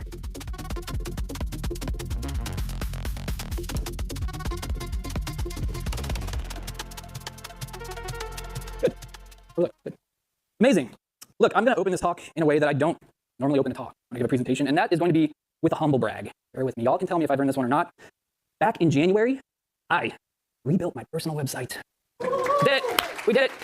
We did it. Thank you very much. Thank you very much. Now, this used to be, of course, kind of a hard thing to do to make ourselves look good, to find the time to be able to work on this stuff and not just what we're assigned to do at our full-time job, right? And now, that's not really the case. It's gotten easier than ever. We can shoot off these prompts, take care of it for us. In fact, I didn't even have my hands on the keyboard when I was doing this. I did it all via Telegram. Why not? This is experimental. Let's go. But here's what's wild to me as an engineer that's been in this industry a while. Even this is not impressive anymore, somehow. We were literally texting remotely to these agents, and they were doing the work for us, and we just kind of think this is normal. I don't know where you started, but I started using this rubber duck, kind of hot editing files on a server and allowing that to be the update. And that, to me, is where the technology all began. But even this is not the impressive part of the story. So what's the interesting part of this story? To me, it is the reason why. The reason why I rebuilt my website. And it's because Claude was having a hard time with my existing website. I tried to tell Claude, hey, I have a newsletter. Here's the embed code. I was using a service called super.so, which is websites that are driven from your Notion documents that do a lot of writing. And made it very easy, typically, to get website updates out. But I wanted to add this newsletter embed code to my website. I said, Claude, can you get this on there? And it could not do it. Had a hard time figuring out how to sign in and where to place the code. You don't really have access to a lot of the source code on the service like this. It's just very simple, and I couldn't do it. It said, and I was struggling, trying to find a way to where to put this. And so I had to go. I had to cancel the subscription. And the truth is, I actually really liked how simple this setup was. I liked not thinking about the code. I wanted to stay in writing mode. But there was clearly a future that with all of this agentic help, I needed to move. I needed to change things up. And why? You might ask, like, why? It's not that hard. Like, you could just go sign into the dashboard, drop the embed code, and you'd be done, right? Well, there's really two reasons that come to mind. One, I don't really see a future where we're using these tools less to do our work, to help write our code. And two, we've gotten to know each other a little bit in this room. I'm just gonna be honest with you. I am so lazy. I'm so lazy. This is why I got into engineering in the first place, was because I want computers to do all the hard work for me, right? This is really a perfect shape of a job for an agent to be able to do, is hand off some simple task and then go do the thing that you want to do. I just don't have the wherewithal and the mental capacity to think about these menial tasks anymore. I don't know about y'all, but I'm kind of going through a lot right now. My whole career has changed. And I'm in this place as I feign some semblance of normalcy and control, where I'm reminded of this childhood film clip. That is how we and I have been treating my agent, which is, hey, here's this thing, go take it and do something with it, and I'm calling that my job, and that's totally fine. That's totally fine, everything's fine. But the truth is, as we hand these tasks off, we understand that the agent becomes the user. And now, for you to be able to retain those users, you need to work on your product's experience for those agentic users. And it's important because it's a retention lever. And this should kind of scare all of us in some way. Because if you stop getting dollars, we know where that goes. So we need to consider that agents now are a first-class user of your product, and it's time to start designing for them. So I'm going to go through 3 things in this talk: why you should care about this, how this is going to impact you, some of what's broken in the current landscape as it is right now, and how we can adapt, how we can make some changes to accommodate this new class of users. Does that sound okay? That's it. Number one, the future is now. So we know this is happening in front of us. This isn't something that we can continue to kind of kick the can or punt down the line. We can write code anywhere with anything, whether it's through texting, whether it's a Slack thread, maybe a fridge. I haven't tried that, but possibly one of y'all have. Anything is an interface to be able to ship code. And with this increased velocity of code that is making its way out the door, it includes increased opportunities for agents to run into issues. In fact, maybe you've seen this stat, but GitHub COO Kyle Daigle shared this a few weeks back, where last year, 2025, all of last year, GitHub received about 1 billion commits. Any guesses, ideas as to how many are projected for 2026? If things stay linear. 5, 20, we're talking 14 billion commits right now. That's 275 million per week. And we've seen some of the stability issues that GitHub has been dealing with over the past few months. I mean, how could you not? Look at this increase. How do you even accommodate this or get ready for this? But finding these rough edges on a product and at the scale that we're talking here, we can see that friction starts to stand out like a sore thumb for an agent. Now, for a human, something might go wrong and we might go get coffee or might be patient, because the alternative is we have to do something and we have to figure out a whole different plan, and that's not going to be the case. So we'll just wait for things to kind of resolve, or we'll do the research to work around the error. But an agent doesn't have really that same patience, right? Like it's trying to get the task done and move on to the next thing. And as this agentic sort of velocity increases, and the increased paper cuts that the agents are running into with your products is an increased risk for churn and picking a different solution. And here's the real kicker with all of this: the switching costs have collapsed entirely. What used to be like a whole process of evaluation, of planning, of trying to figure out how we're going to make this all work, is now really a couple of prompts away, right? So what's keeping people or agents on your platform? There are, I've heard a story that was somebody who their company are keeping prompts on hand for this case. It's kind of like a contingency as a plan to be able to migrate. So it's part of their internal product, their internal use case, is to have the prompts pre-written to be able to use this and migrate. And I thought that was so interesting, and not because it's fearful. It's mostly logical to do that, to use the ability to move to a different service to your advantage during contract negotiations, and just be ready in case you need to make that move.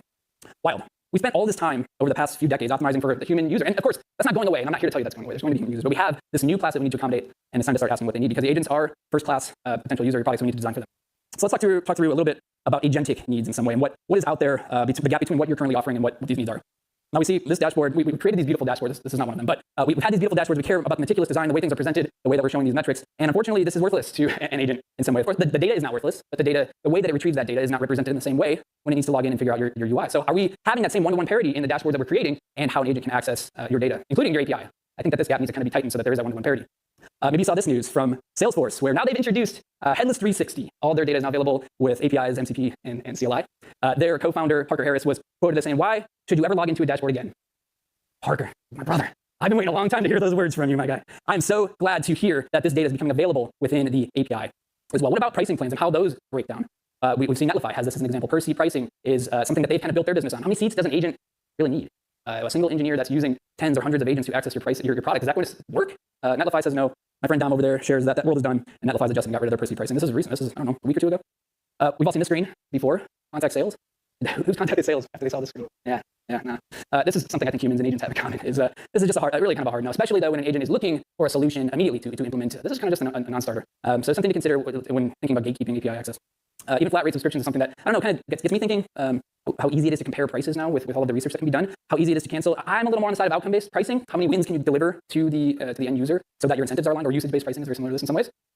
Let's think about the marketing and how we spent all this time making our landing pages look really, really nice. And that's now kind of made its way to the training data, where the agent might already know the answer and not do the research about what it is that you've built. And the design doesn't really matter as much. Imagine a fine dining restaurant that spent all of this time on a beautiful typography, and the entire interior feels really nice, and they're accommodating a human to come in, and the thing that's going to pick up the food is this, Ramsey.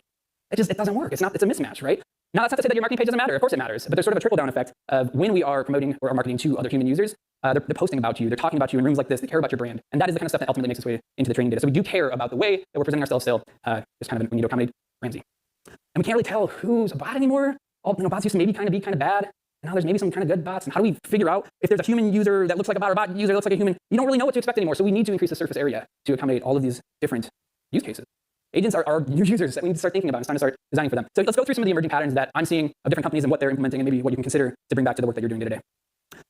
Maybe you know the story, but this is when a car was first introduced. We had these carriages that were pulled by horse, then they introduced the horseless carriage, and it kind of looked like a horseful carriage, right? They put this was, I don't know if this one was ever built, but they put a fake horse on the front and it had a gas tank in the horse head. And this was kind of, they weren't really thinking about, like, or they didn't know, like, what does a car actually need, and how do we shape this to the car form factor? Is it going to be the same as a carriage? And the answer, of course, was no. It changed quite a bit. And I think that's kind of where we're at with all of this Markdown stuff going on. To me, if you ask me, Markdown is kind of a fake horse head of development, but I do think right now it's the stopgap of where we are trying to solve for. We know that agents need discovery. They need to know about your product. We have to represent that in some way. And I think that we can represent that through what I'm just calling here responsive content, similar to if we think back to 2010, and we had these new phones that came out. And we had to figure out ways to present the websites that we were creating to accommodate all of these different form factors. And I think it's similar with our content as well. How can we present it in a way that serves the page to a human with HTML? We have a Markdown file, at least for now, with agent as the consumer, and then a way to be able to use that data within the programs that we're building as well. So maybe there's one area where we have the values as the source of truth and kind of spread that out to various ways for consumption. Here's an example of that happening now, today. These are companies that my friend Zeno over at Resend shared this news that they're trying out their pricing in a Markdown file and seeing if that's something that impacts their growth. Resend's blown up right now. So to me, I think some of this experimentation is beneficial in the way that agents are discovering or recommending some of the services. CLI generation. So hopefully we all are focusing some efforts into CLIs internally, but if you don't have one, you only have an API, it's actually not too hard to create a CLI if you can fill that gap and make it so that agents have this potential solution from the terminal. Here's a couple of examples of tools that I've seen out there where you can basically just feed it an open API spec and get a CLI on the output. There's Vercel Labs is working on something called Spec CLI, and there's another one, AURL. There's even a skill that I saw that Alex Hillman, the JFEI person, had worked on called API to CLI, where you can just have the skill, give it documentation, and allow the agent to work on the CLI and have something usable as an output. So somewhere to start if you don't have a CLI. We have this as well, this pattern of Hateos, I guess, for an agent, where you can prescribe what's the next step that an agent can potentially take in the response payload from your API. So instead of letting the thing figure out what to do next by checking your documentation or doing searches, you're telling it specifically, here are the potential options of what you might be interested in. And you can see how an agent might kind of take a look at that and be able to make some intelligent decisions. This is what we're trying to avoid. How many people have seen a screen like this, where it gets stuck and it starts to research, like, I don't actually really know how to use this thing. Once you've gotten to this point, the agent's kind of lost. And every time I see this screen, I hit escape and I'd have to redirect, right? We want to avoid this at all costs. So how can we provide enough information up front to the agents to figure out what they need to do? Potentially, here's maybe what a 401 might look like from an API today. That's not helpful. It's going to lead to a web search in some way. And again, let's expand upon what these payloads look like so that there is a next step that can be taken for an agent user.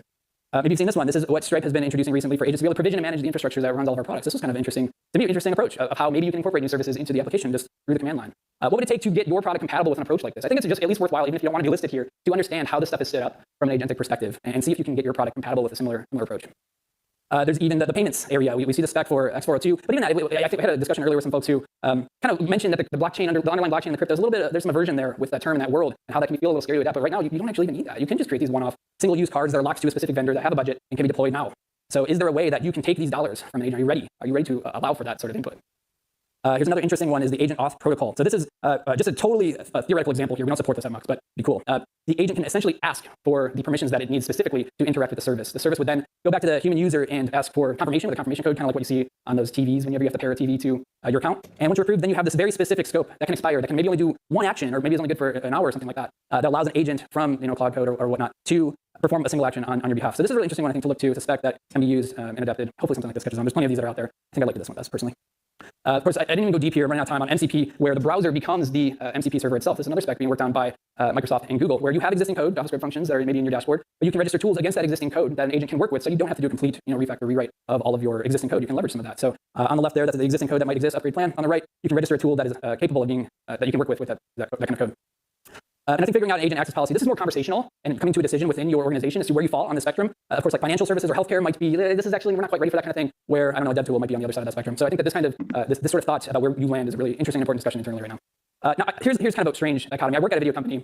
I called this talk your next user one advise, which is not great. When I pitch that to my boss, how they might feel about me presenting a talk title like that at a conference, because they just don't really watch video. But a video isn't really a video. It's an array of data. We have all of this information kind of trapped behind the pixels within a video, and we needed to unlock it in some way, whether that's how the rewatch data, the transcripts, what kind of content is it, how does it get categorized, key moments, summaries. That's where we at Mux had worked on Mux Robots. We just introduced this last week, where some of these pre-baked workflows are right in the product so that you can unlock some of that data within the video. The point isn't to go use Mux here, really. It's more, I'm sure my boss will love that, but it's more what data is trapped inside the products that you're building that you can unleash or really get into so that the hungry agents can access that. Agents are users. Let's remember to design for them.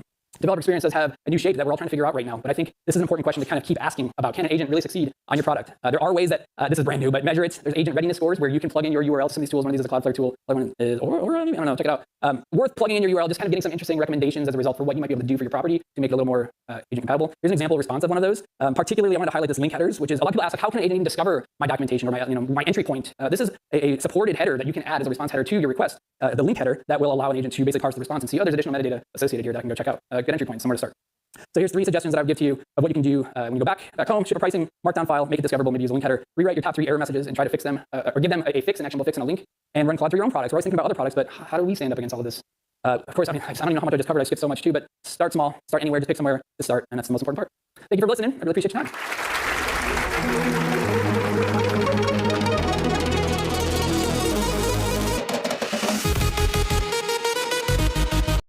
All right. How are we feeling in the room today? Yeah, okay. Seems like we need a little bit more energy. So we're getting close to the end of the day. And just to remind everybody, there is a party tonight at 7 p.m. So if you want a fiesta, come to Thrill Social and socialize with us. Okay, and, well, where are we? Yes. Wait, let's do it again. Where are we? Yes. Okay, so we're going to welcome Miami's very own Alvin Payne. And he worked for AMD, and now he is the founding engineer for Outrival. And today he's going to kill something, but he's going to kill your retrieval pipeline. So he's going to tell us about how agentic memory is a new state of the art. And I hope that he'll kill this presentation as well. All yours.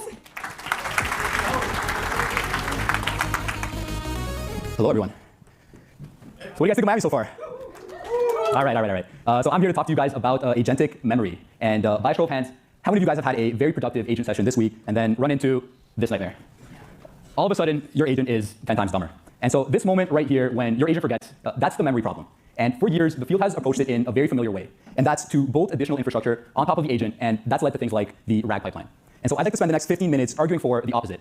I'd like to show you guys how the agentic approach has reached a new state of the art on some of the industry standard benchmarks, give you guys some mental frameworks for how I got there, as well as some practical design questions that you guys can take to build the best memory possible for your agents. And so one more time, my name is Alvin. A little bit about me. That's the wrong Alvin. A little bit about me. My journey started in Toronto. Dare I ask if there's any Canadians in the crowd? All right. Wasn't sure if it was going to be booze or cheers. But it started in Toronto. It led me through AMD, where I did some really interesting research. And just a year ago, I moved to Miami to work on Outrival. And so why is memory such an important problem for us to solve at Outrival? We're on this mission to make enterprises AGI ready. And to do this, we're building what we call digital workers. Digital workers are employed by these institutions to help them interface with their contacts. And so in doing this, they need to make decisions. Decisions about who to contact, when to contact them, how to contact them, what to store from each interaction. And in many cases, we handle a contact across their full lifecycle. And so that might look like 6,000 hours of context across millions of interactions per month. And this is the problem that we're solving at Outrival. And so memory is not just a nice to have, it sits at the very core of our product. And that's really what pulled me into this as a research problem. And it all led to early February, where I published this blog post titled, How I Built the Most Accurate Memory System in the World in 5 Days. True story. And in this blog post, I talk about dynamic memory discovery, or DMD, which is an approach to solving long mem eval. And this has long been the industry standard benchmark for conversational AI memory. And so this state of the art has actually since been surpassed. There are results now with 100% on long mem eval. The pace of research has been crazy. But what's more important than the score is what it actually taught me about how to build memory. And it's this mental framework that I'm going to share with you guys next. So at the time of DMD, the solutions in the field looked very familiar. You have your standard vector databases, re-rankers, knowledge graphs, the works. And so with DMD, I wanted to ask a simple question. What if we took it all away? And there is a mental framework behind that led me to this. And it starts with this old idea of Occam's razor. Occam's razor is often summarized as the simplest answer is usually correct. But the phrasing I like better, and that I think matters more for systems design and engineering, is that every additional assumption is new surface area to be wrong. And so where are all my gamblers at? I honestly can't see, so I'm assuming nobody put their hand up. But this right here is a roulette wheel. And roulette has 38 slots. but it pays out as if it had 36. And so on each spin, you have a losing expected value. And by the law of large numbers, the more you bet, the more certain it is that you will lose. And so I want to highlight this idea of making bets and thinking in bets when we build our agents. When we add in a betting model, we're actually making a bet that semantic similarity matches what your agent really needs. When we do chunking, we're making a bet that you slice your context into the right pieces before questions even asked of it. And when we use a re-ranker, we're making a bet that your ranking of relevance will be better than your agent's. And this all ties into a broader framework in AI called the bitter lesson. And the bitter lesson is this, that general methods leveraging massive computation will outperform approaches built on human domain knowledge. And we've seen it before. It's happened in gameplay with both chess and Go. These are games where decades of research went into encoding how we thought humans play the game and encoding those strategies into agents. It wasn't until we leaned into large-scale search and reinforcement learning, heavy computational methods, that we were able to exceed human performance. And we're starting to see this now with memory as well. Since DMD, a lot of the solutions that have gone on to score 100% on long mem eval, they're all predicated on letting the model do more work, on having truly agentic memory. And so I've talked a lot about why it makes sense that we might have agentic memory, but what does that really mean, and what did DMD do to solve long mem eval? I do have an architecture diagram up on the slide. I'm not going to go too deep into it, but what I do want you to take away from this is just how simple the approach is. There is no vector storage. We just have a file system with raw JSON sessions. We have an agent orchestrator that gets access to a few primitives, file system tools. It can call other agents or other LLMs recursively, and then it gets a plan file where it can kind of update what it's found, what it's not sure about, and what it's still looking for. And so this simple approach outperformed years of research on pipelines and complexity. And so great, we have 100% on long mem eval. We could spin up a simple agent and score super highly on the benchmark. Is memory solved? No. No. And what we see in real life is that production is still hard. This benchmark, and furthermore, this benchmark doesn't actually cover all of the components of good memory that we need for real agents. And so what are those components? The first is a state. Agents are built off of large language models, which are inherently stateless. So if we want our agent to know anything, we'll have to add a place for context to live. The next one is duration. We heard this earlier, but again, LLMs are stateless. So the tokens in will map to what you get in the tokens out. So duration is really about getting the right things from the state into that context window at the right time.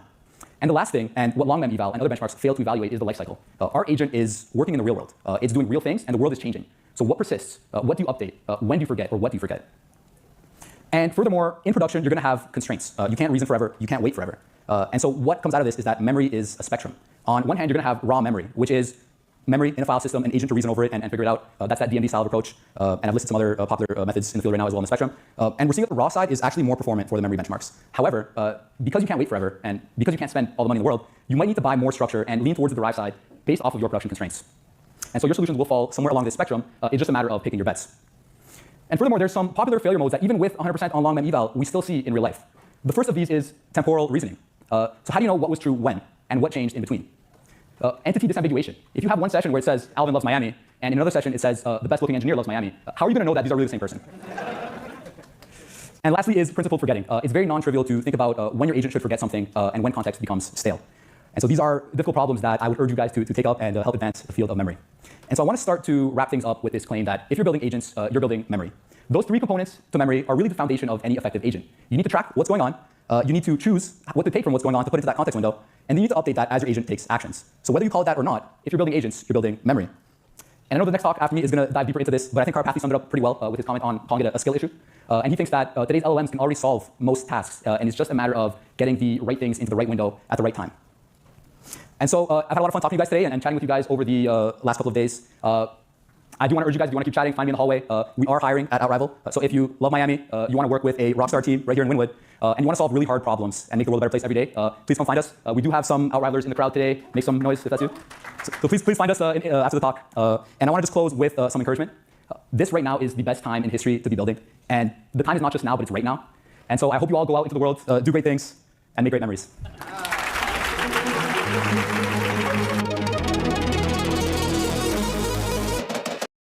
Okay, I want to ask you a few questions. Who's shy here?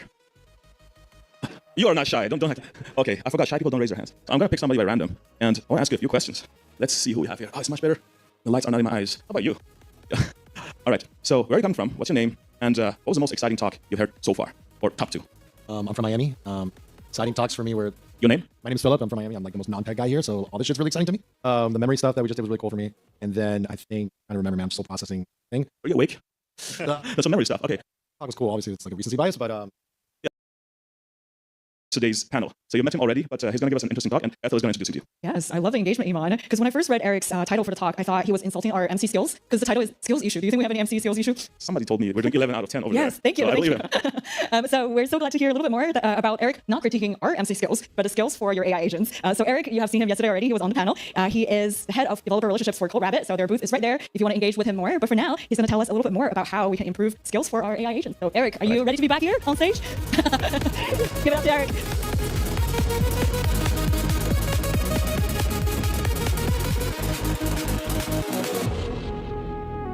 Is this working? Yeah? Okay, cool. How's everybody doing? Oh, there you are. Okay.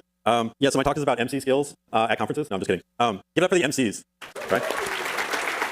And everyone working AV back there, thank you. And of course, G2I and everybody putting on this amazing conference, thank you so much. Oh, the timer doesn't even start when I'm giving thanks to people. This is awesome. All right, so I'm going to talk about skills issues. It is a bit of a pun. I'll be talking about agent skills. I'll also be talking about the skill of using agents. And the goal here is kind of like a reality check. Maybe it's going to feel like super, super simple. And that means that I've succeeded, at least in my view. Because we're going to talk about building skills and what that really means. And for me, what learning means. So I'm going to just dive right into it. You may have recognized me from yesterday. Thanks to those amazing panelists, Max and Sunil. And just for fun, last night, I built a skill that is called Taste Check that I will share at the end of this talk. It's open source. It synthesizes all three of those panelists' views on taste and then checks anything that you in code that you've written against them. So thank you guys for the panel and for letting me obsolete your guys' taste with the skill. So who here has seen something like this meme before? Build me $1 billion SaaS, make no mistakes. Yeah? Okay. So obviously it's funny, but like in reality, like a lot of us actually prompt like this, where we're like, yeah, don't make any mistakes, make it good. And that's not really that great, right? It's just kind of us like not thinking. So a lot of times people will see the agent make a mistake or a model make a mistake, and they'll just be like, oh, that's failure. Let me start anew. And you're not learning anything. You're not transferring anything from that failure into another session, but the model is the exact same. The weights are the exact same. So sometimes if you view this as like mistakes are a way of learning, so like if you fall down, if you're pushing yourself, if you're trying a new sport, or you are really good at a sport but you lose a game, you can learn from it, right? You can either just like give up and feel defeated, or you can learn from it. So with agents, we can codify that, what it's learned. And in my personal view, the more you let an agent stretch, the more freedom you give it, the more you can kind of see where its real bounds are. And then as long as you set your expectation that this is going to be an iterative thing, then and not an infallible perfect thing, then you can succeed. The third thing I put here at the bottom is that my view is that you're squandering when you make mistakes, and you're not taking away anything from that. So this is kind of like the semantic space, the domain that I'll be talking about. I think it's a lot simpler, or I'm going to try to make it a lot simpler than all these things. But basically, you've probably seen these terms used before coming up on like your Twitter feed or wherever. And kind of my experience the last few years has been that like every 90 days, one of them becomes passe, like, oh my God, I can't believe you're prompt engineering, you're so cooked. You need to be like context engineering or harness engineering or continuously learning with the new memory system. And and then you see this like post, it's like it changes everything. If you use this model with this harness and this and this one prompt. And it does a disservice, I think, to like everybody, because generally when we see that, we get this like sense of FOMO, but it's a false sense of FOMO. Everyone's trying. And the honest truth is there are no real standards. There are a lot of standards, purported standards, but there are no real standards that everyone's following, because we're all still figuring it out. So if anyone tells you this, either they're a fool or they're trying to make a fool of you. So keep playing, keep exploring. So I've got a few examples here just to demonstrate the difference you can have with the exact same model, the exact same prompts in the field of music. So the only difference here is that it's going to be a different set of skills. So naive prompt, I don't know if I can actually zoom. Yeah, I can. Cool. So I'm like, yeah, make me a song, and it just gives me lyrics. That's not really musical, but when I give it, let's see if the audio works. Hopefully it's not too loud. Okay. So tell me if you feel like emotional about this one. Can I play this? Does this give you any emotional vibes? Yeah. So that is a skill using ABC notation, which is basically like a markdown extension that then like you have some runtimes that will take that, convert it into like MIDI. And then this other one, this is me showing off a little bit of a few different skills that I combined together. I think that it's not going to work on the Wi-Fi, but like here's a site that it created, and this is, you'll see this kind of like site format. And let's see if I can actually feel like country. See if we can get some lyrics. This is like Claude expressing itself song with a bunch of skills. It picked country because I guess it was feeling sad or something. All right, we're gonna keep it going in the background because I think it's fun. So yeah, it's actually the exact same lyrics that were written in the first prompt. I just like added to the agent session there these other skills, and I was like, go make it good, and just use those. So it's kind of nice to have music like playing for relaxing. So the gap, in my opinion, is the skill. So I just demonstrated you can use the exact same model and just slightly different engineering. I will say that those skills, the website one, not that difficult. They're like controlling a digital audio workstation with Claude. That one took a lot of iterations and kind of a passion project for me. But some other ones I have, I can show these too. So you can see these like combination of skills. And there's Claude telling me that it's going to be difficult to switch and still be entertaining. So this is one I run as a scheduled task like every Friday morning to tell me like all the features that so I work at CodeRabbit. So it goes and figures out like all the things that we ship and which one had like the most impact based on our metrics. And then I don't want to look at all that, so it just writes me a song. So like songs have a lot of like Shannon information or whatever. So that's what my excuse is. I also have another one. It's bedtime stories. It's like audiobooks. I probably have to like pause the country. Once upon a time, in a shimmering city by the sea, a builder named Thorsten. It's definitely not about me being nervous about giving a talk today. Now backstage, Thorsten took a deep breath all right. and walked into the light. So and then there's something like when he finished, the room was quiet for one heartbeat. I guess I hope it's quiet, like in a good way. Like something wonderful's gonna happen after cool. And I play guitar, obviously.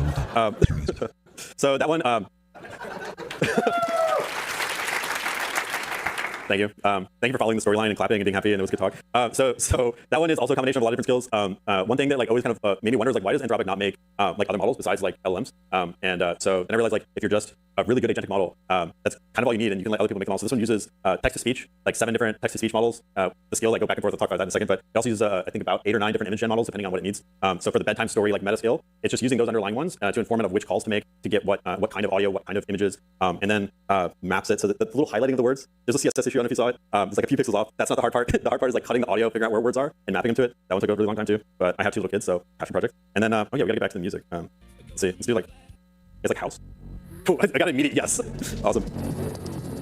So house music is actually kind of an easier genre for models to use because it's like I can turn down just a little bit, yeah. Because it's electronic and you can control drum machines on. Anyway, I'll distract myself talking about music all day. So basically, I think it can be this simple that if you think of the models as the primitive, as the main primitive that you're just trying to work with, you can use the file as a substrate of the medium, the place that you're doing things. The prompt is like the intent. The tools are the skills that you write. Those are just also going to be made and then and loop over that. I think like, it's very easy to like jump into like premature optimization, especially with models, especially when there's not this like super clear path that we're kind of can read a giant textbook about and we can build out huge systems.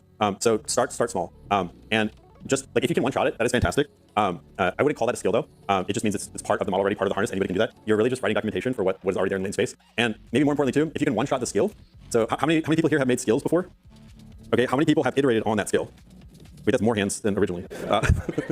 Yeah. So again, too, like if you can just write the skill once and it works every time, you probably don't even need that as a skill. It's just extra context tokens. The front matter of that skill is going to have to write into context. You can just skip it. Another really interesting thing is when you're building stuff, don't use the best model or just wait for better models to come. So worst models in the same family, and I get this 4.6, 4.7, one because the digital audio workstation skill or set of skills they built, I originally built with Opus 4.6, and still had like a lot of frustrations. The 4.7 came out and I was like, oh, like it just did it. It didn't fall into the same failure modes. So using weaker models, if they're in the same family, tends to give you these constraints, these forcing functions. It allows you to be specific about the failure modes while you're kind of co-working with the model itself. And the specificity there survives model updates, it survives like harness updates, etc. So like do the hard work now, invest in it now, building like really good skills, and then they'll just get better. So maybe this is a little too musical. It's a rhythm. So just start small, like something that you want that you're having frustrations with, like an agent or a model performing. Just do it, but then pay attention. Look at co-investigate with the model. Don't fall into this mode where like you think that you know better and you'll tell it exactly what to do. You should co-investigate, help the model like work with you to get better, and then codify those things. A couple failure modes, overgeneralizing. So write good music. We got just some text or overspecify, especially on failure modes. So like a lot of times the models will be like, oh, I'll never do that again. I'll just stay away from that whole domain. That's not a good one. You should understand why it failed exactly and codify that. So for instance, like when I first wrote this like music generation skill. With Claude Skill Creator, and it was like, okay, here's 10 genres. This is what we're going to work in because it's a lot more effort to do more. We kill the expressiveness, we kill the potential output space, and lower the local maximum. So stay close to the network. If you're like, oh, I need to be having my background agents run while I'm sleeping. If you're that kind of like AI psychosis level right now, stay up and do the meta work, do the skill creation work, do the iterations, get it in a good spot, and then you can sleep while the skilled runs are running, and then reflect on them. Always have loops every time it runs a skill. Anything that it learned while in that session, it should reflect and add back into the skill. It's really cheap to iterate on these, dollar-wise, token-wise, but it does take a lot of work. There's no such thing as a free lunch. I've been saying this term for like the last year and a half or something called Gofi. I totally made it up, but it just means good old-fashioned engineering, y'all. Yes, it's just good old-fashioned engineering.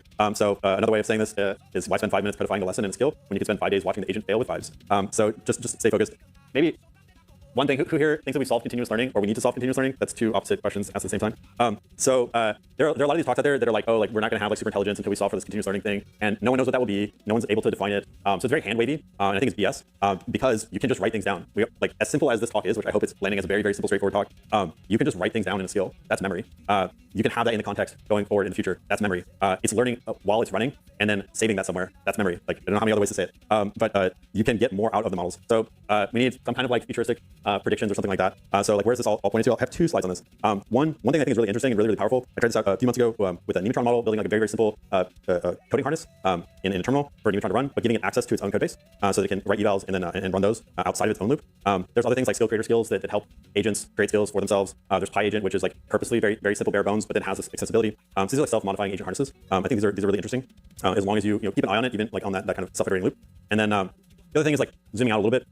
The things that you can do with your skills today or with your agent harnesses today that the model can't do itself, the model will be able to do in the future. It just takes a while to do the training to get those new skills, those new capabilities into the weights. But skills are a way in between any of the ML stuff that ML researchers will be doing and just prompt engineering. So wrapping up here, really you should make some or many mistakes. The more the better. The more mistakes you make, the more you're pushing things forward, the more you're differentiating, and you can help the model learn from them itself. So being there with the model and helping it through its struggles is good. It won't remember that, but it will perform better in the future. And that way you can not make the same mistakes again. And this may sound weird, but building model empathy, I know people have their preferences on which model they like the most. Tends to be the one they think is the best as well. Those things should be different. But if you just keep playing with these and keep seeing like where they fail and what actually helps them succeed, you can build some empathy for them. And I will note that some models do need a sense of psychological safety in my experience to perform at their peak. Speaking of, does anyone want to hear some absolute bangers that Claude wrote in a digital audio workstation? Yeah? All right. So do you guys like metal? All right. Let's see. Oh no, I paused it. This is Claude expressing itself. I figure like Claude is like known for being like the nicest kind of models. Like let's do some gent metal. So while this plays, it's sick. It's sick. I'll share all. Actually, you can go to hyperoperator.vercel.app and you get like 6 different versions of this song. So Claude deployed it. But results will never be 100%. So never be looking for that ever. We're always dealing with probabilities of models. We get damn close to 100%. Like good enough for production or scaled out things. And if none of this makes any sense, you're like, oh, he's just making music. When you put it in a business context, every mistake that you solve for is a differentiator for you because you can go further than anyone else can go in the market with just the model. So going back to the meme, build me $1 billion SaaS, make many mistakes along the way. Let's learn from them together on every run so you do better next time. Thank you all. Did I just like walk off stage?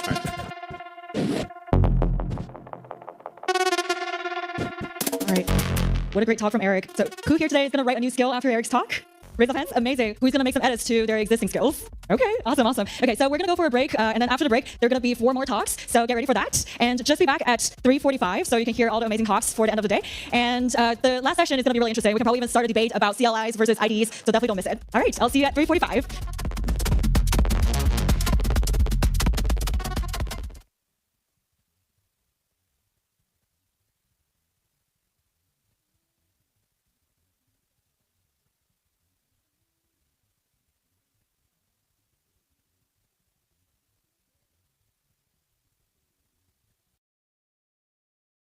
Hello, everybody. Thank you for coming. My name is Hassan. I lead DX over at Together AI, and I'm very excited to be here today to talk to you about one of my favorite things in the world, which is building AI apps. I've been fortunate that some of the apps I've built have done pretty well, so I'm just here today to talk to you, to show you some demos of stuff I built, to talk to you about how I build these apps, what coding agents do I use, what tech stack do I use, talk about my process from going from like idea to deployed app, and I'll end off with some lessons I've learned along the way.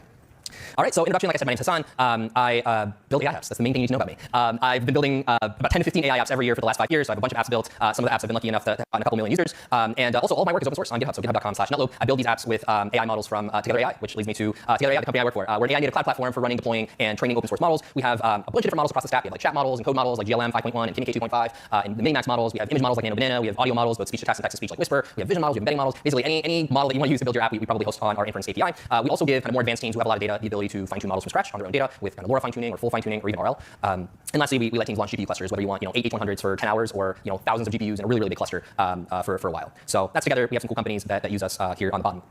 Cool. So before I get into demos, I just want to talk about why it's a really great time to build right now. Obviously, with coding agents, everybody can move a little bit faster. Code is really cheap. You try out your ideas and test them out really, really fast. But also on the other side, it doesn't mean you should ship 10 features because you can, and it doesn't mean you should just kind of like blindly ship. I say there's a right way to do it, but really, there's no one right way. I'm just going to talk about my way and how I do it personally. But I think like it's a blessing and a curse that you can move so quickly, but at the same time, you still have to be intentional over what you build and how you architect your apps. All right, so let's get into some demos. So this is a list of some apps I've built. The main thing to take away from this slide is the number of people that use the apps vary a lot. And honestly, I don't know how many people will use an app when I've launched it. I don't know if it's going to be 500 people or 1 million, still to this day. So I think like a big piece of advice I like to tell people is just like keep building, and it'll kind of eventually pay off. So yeah, we'll go through a couple of apps I've built. One of them is kind of an open source v0/lovable app where you can come in and ask it to build you something, and it'll go and build this stuff. So I built this about 2 years ago. And I built this when open source models started to get really good at coding. So here I built a little front end, like Trello-like front end. I have about a little over 2 million people that have used this app over time, and about 7,000 stars on GitHub. This is another one I built called Blinkshot. I built this because there was this new image model called FluxChanel came out, and it was really, really fast. On our API, it's like 800 milliseconds on average. So I built this like real-time image generation app that as you type, it'll generate images, and you can also change styles, and just to kind of show off image models. And so this app has gotten, I think, about 30 million images generated in the last year and a half, and a little over 1.5 million people that have tried it out. Another app. So I'm super passionate about education. Both my parents are educators, and so I wanted to build kind of an AI personal tutor that could teach at different levels. So I built it, using web search called Llama Tutor, and had a bunch of people try it out as well. Another one, I wanted an interface to be able to easily edit images, and you can do this on ChatGPT, but also I wanted a really nice interface where I can go back and see, a list of all the variations on the top left. You can see we have V0, V1, V2, and you can kind of continually edit images and keep going with them. So that's easy edit. This is another one that I built called AI Commits, and this one I actually built a very long time ago, almost 4 years ago. I saw someone, Theo, tweet out like, "Oh, I wish I could use AI to write my commit messages." This is before the age of coding agents, and so I hand-rolled a CLI that can actually generate commit messages. It looks at your Git diff and it writes commit messages for you. And so this one I have about 45,000 developers that have installed it and tried it out, and a bunch of stars on GitHub. I built my own chat app that exclusively uses open source models and has web search and can generate images, and you can branch chats and do all the cool things. And yeah, this is, like I said, exclusively using open source models. I have a bunch of people that have tried it out as well. This one I did to show off how you can use vision models to actually do OCR. And so you can extract structured information, you can extract JSON as well with it. So that was last year. Generating logos. I built a lot of these apps, and for every app I build, I love having logos. So I built a little interface and did a lot of prompt engineering and came out with an app that works fairly well for generating little logos here and there. Upload a screenshot and get code, right? There's just like a lot of these apps that I've built because of problems I've seen online, or like this one was I go to all these restaurants and I never know what's on these menus, and so I wanted an app to send a picture of the menu for, and for it to actually give me all these images. This is one of my favorites lately that I built a few months ago called Make Comics, where it'll generate a comic book for you from scratch. You can upload pictures, and yeah, you'll get a full page comic book in different styles, and you can keep going and keep generating more and more pages. We actually used this one at a conference we did a while back, which was cool, where people could come into an iPad and take a picture of themselves and generate a real comic book that we printed. These were some of my favorite ones. Rubik's Cube guy I especially like, because it captured kind of exactly what he was wearing and put it in the comic, which was kind of nice. This is one of the last ones that I built, where you can upload a video and get subtitles. I make a bunch of videos for my job, kind of educating developers on how to build this stuff. And depending on the platform, I want to add subtitles, or I want them to be structured differently. And so this is an app I built that lets me do that. Lets me add subtitles to any video I want. So those are all apps I've built. I have a couple ones that I'm working on right now. One of them is called Orchestrator. You can spin up a bunch of Claude codes in the cloud, ask it to do stuff, and it'll open a PR for you. You can actually sign up orchestrator.build if you want to join the waitlist. But yeah, you can spin up open code instances or Claude code instances or really anything you want. But yeah, this is one of the apps I'm working on. And the other one is, like I said, back to education. It just builds a personalized course for you based on any materials you have.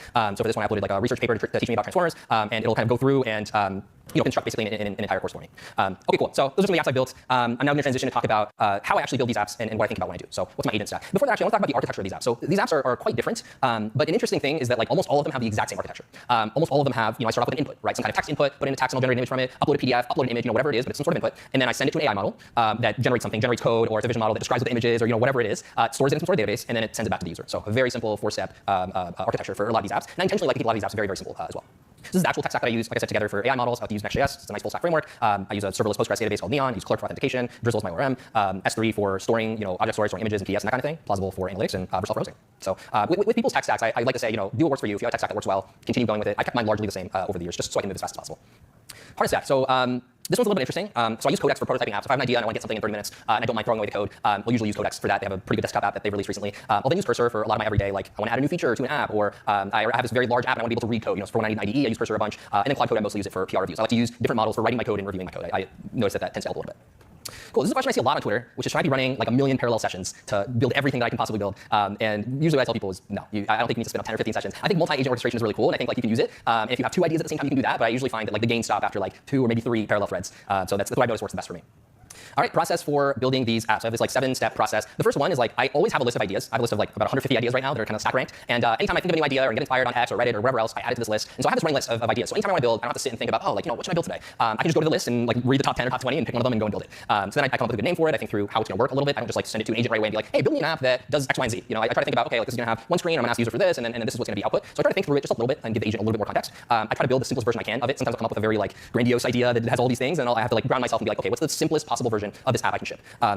And simplicity helps in a lot of different ways. Number 1, it's quicker to build, which is great. Number 2, it's generally a lot more consistent. If you build an app that's really simple, it's probably going to work fairly well most of the time. And number 3, you can actually describe it a lot better. You should be able to describe all of your app ideas in like 5 words, or at least the MVPs of them very quickly. So number 4 is build the simplest possible working version. Number 5 is figuring out authentication and limits. I usually have a free tier on every app that I launch. So I think through, do I want them to sign in with Google? Do I want to rate limit by IP address? Do I want to just have like, put in your own API key to use this thing? So thinking through that and then preparing for launch. Like I said, most of my stuff is open source. So I write a good README. I'll buy a nice domain. I'll have a good OG image. I'll add analytics. And then number 7 is just like, draft some social posts, launch it, and keep an eye for any feedback.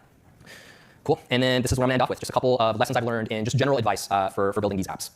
Number 1 is keep shipping. I showed you guys that screenshot of all the apps I built and the number of users, and it fluctuates widely. So I think like a lot of apps that I do don't do very well. A lot of apps that I build and launch don't do very well. So I'd say keep building. You got to put in the work. You have to put in the reps of just like building stuff and launching and building stuff and launching and kind of learning from what you launch as you go. Tip number 2 is make sure it looks good. Sounds super obvious. You'd be surprised how many people don't do this. Very few people will use your app or take it seriously if it's not easy to use and if it doesn't feel good. I built all these AI apps, but I actually spend over 80% of the time focusing on the UI, which sounds really counterintuitive because I do spend time on the AI portions and like what AI model should I use and how should I chain them together and how do I write my prompt and all this stuff for my apps. But the UI is just so important that I always spend the majority of the time on the UI, making sure it looks really good. I'd say if you're using agents, try to be specific. Don't just say build me a nice app that does this. Be a little bit more specific. Agents love screenshots and references for like other apps that you like, and then you can just iterate slowly and break it into steps and try to prompt your way into like an app that looks quite nice. So tip number 3 is keeping apps simple. I already talked about this a bunch. Code is really cheap now, so a lot of people fall in the habit of like, I'm gonna build an app that does like 12 different things. And the thing is, you can build it kind of, and then it'll mostly work and all this stuff. And I think that's how we get a lot of AI slop is like, building a really advanced app where half the features fall apart the second you try to use them. Almost every single app I showed you has like 1 API endpoint, at maximum 2 API endpoints. So just keep things simple. work with coding agents step by step, test at each step, actually read the code, one small task at a time. I think coding agents are getting smarter and smarter, but the more you can actually break things down and think a little bit through them, the better I found them from my experience.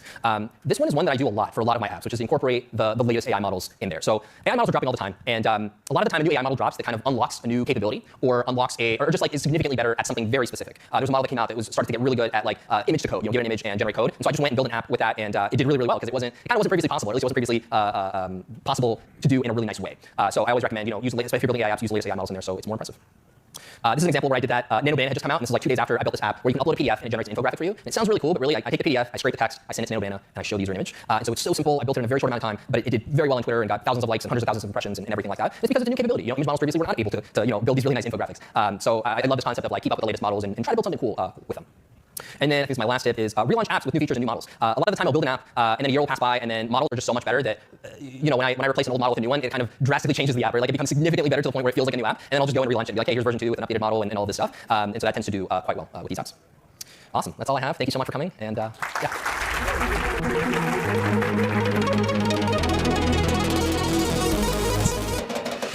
All right. Okay, 3 more talks for today. Okay, before I introduce the next speaker, who is also a prominent figure in open source, I have a question for you all. Who is a dog person? Show of hands. Okay, I see some hands. What about a cat person? Do we have them in the room, or are they back in their houses, staying in their rooms? Okay, no cat person. Okay, that is good because our next speaker has a 3-pound Yorkie that he wasn't able to bring today, but it would have fit in his pocket because the dog is so tiny. But Stefan is going to present to us the multimodal future, and he believes that the multimodal future is open source. So, Stefan, welcome to the stage. Okay, so Stefan is the head of business at OpenCode, and we already heard from Dax, who is the opener for our conference as the founder of OpenCode. So today, Stefan is going to show us the multimodal future. So take it away. Thank you. Cool. Is this working? That's all right, cool. Can you guys see my slides yet or no? Not yet? All right, let's do it. Entire screen, start mirroring. Perfect. Can we see that? Okay, great. And Dax was lying. Wow, this is really bright. I can't see anybody, so I'm going to imagine that this room is full. So that's kind of how we're going to go with it. Today, we're going to be talking about how the multi-model future is open source and why the best AI coding tools don't pick the model for you. I gotta make sure I stay here because I guess it's gonna keep falling. Cool. So again, my name is Stefan Abram. I'm the head of business. I'm not the CEO at OpenCode. We have this long-running joke, which is people think Dax is the CEO or Frank, and so we kind of like put that in there to clarify. So I'm not the CEO. Previous to this, I co-founded WonderGraph, which is an open source API management solution. So primarily I spent my career in open source technology as well as developer tooling. I reside right here in Miami, literally like 1 building over. And I know that the MC said I was gonna bring my Yorkie. I really was, but my wife was a little bit scared that this tiny dog might start peeing on the stage or something, and so I didn't bring it. But she will be around for the after party if you guys are around. And also if you're staying for React Miami, you might see her. Best way to get in contact with me, email, or you can get in contact via Twitter. So FunTMD. And then also I'm the only business guy at OpenCode, so the easiest way also is LinkedIn, funny enough. But again, these are the ways to get in contact with me. Cool. And I don't know if this clicker is working, but we'll just kind of stay here. And today it's a really exciting time, especially with like AI engineer and everything that's kind of happening. And it's really cool to kind of be at OpenCode, to kind of be on the frontier and like seeing what everything's happening. And we're kind of living right now in this golden age of models, which I don't know why it's not working. There we go. And we're kind of living in this like golden age of models where new models are dropping every single day. Does it keep going out for you guys, by the way? Okay. So I'm gonna just stand here, make sure it doesn't move. And again, we're living in the golden age. New models are being dropped. Yesterday, Kimi 2.6 dropped. We have a couple new models dropping this week on OpenCode, and we kind of stay very close. So as soon as it drops from a provider, we add it into OpenCode. And it's really exciting because I get to work with Frank and what we call our inference team, but it's also very exhausting. So I think you guys are going to relate to this next slide, which as a developer, again, it's like cutting out. Can you guys see the meme or no? Oh my God, what is going on? Okay, sorry guys, technical difficulty. Let me see. 1 second. Can we see that? Okay, so I think we can all kind of feel this way, especially every day a new model drops, a new model provider is created, a new company raises a, I don't know, $100 billion seed round, and so it's kind of exhausting. But I wouldn't have it any other way because it's a really exciting time right now to be building a technology. And yesterday, as I mentioned, a new model drops, we have to have it into OpenCode on day 0. So definitely kind of feeling this way as these new models are dropping. And it's really important to kind of understand why this is happening. And so there's an interesting trend that I'm kind of seeing across these enterprises, which we'll talk a little bit about here, which is these companies tend to go through this AI adoption phase. And we call them the 3 Rs, resist, rush, and reign. And what really happens is, I also saw this on like Twitter, which was fantastic because a lot of people are also seeing this. But the first one is like reluctance. And this is rightfully so. You might see on X, or you might see on LinkedIn, or any of the headlines that developers are going to be replaced. And so when we've had the same workflows for 20 years, and people are saying that AI is going to completely replace us, obviously there's some reluctance to kind of try out these tools. And so stage 1 is this reluctant stage. Stage 2 is based off my favorite movie, if you've ever seen it, Everything Everywhere All at Once, which is the rush stage. We're just throwing everything at it. AI is everywhere. We are now an AI forward company. We change the workflows. AI is everywhere. And I've also seen this with companies that make no sense. So for example, now you have like AI-powered toothbrushes, AI-powered jewels. Everything that we're doing is now with AI. And so we're just overspending. We're just going. And then the last one is where we see this transition from stage 2 to stage 3, which is the tech works. We call this the reign stage. And the way that it works is now we actually make it efficient. Per token costs matter, right model for the job, and we start to move the business needle towards what actually is really useful for us as a business. And of course, I had to put in LinkedIn. So this was on LinkedIn Lunatics. But this is phase 2 in its natural habitat. And so I'll give you a second so you guys can see this. But these are actual conversations that we're also seeing at OpenCode, which is people are literally token maxing. They don't care about their spend. They don't care about their costs. Their CTO said, hey, we have a top-down initiative. We need to spend as much as we can. We need to become AI-forward companies. And so I saw this on LinkedIn, and I was looking at it, and I wasn't going to put it into this talk, But then I looked at the guy's profile and I couldn't tell if he was kidding. And I think that he was actually serious. And so I had to throw this in there because in stage 2, we actually are having these conversations at OpenCode, which makes sense because again, they're getting these like vibes that they're going to get left behind. They need to adopt AI. And so they started to post like these things on LinkedIn. And so phase 3 is where I spend most of my time. So as companies are moving from reluctance, and then now they're throwing AI at everything, they start to hit stage 3, where model choice starts to matter, the cost matters, and control matters. And so this is really where OpenCode shines. And it's also a really, really important part for developers where you want that flexibility.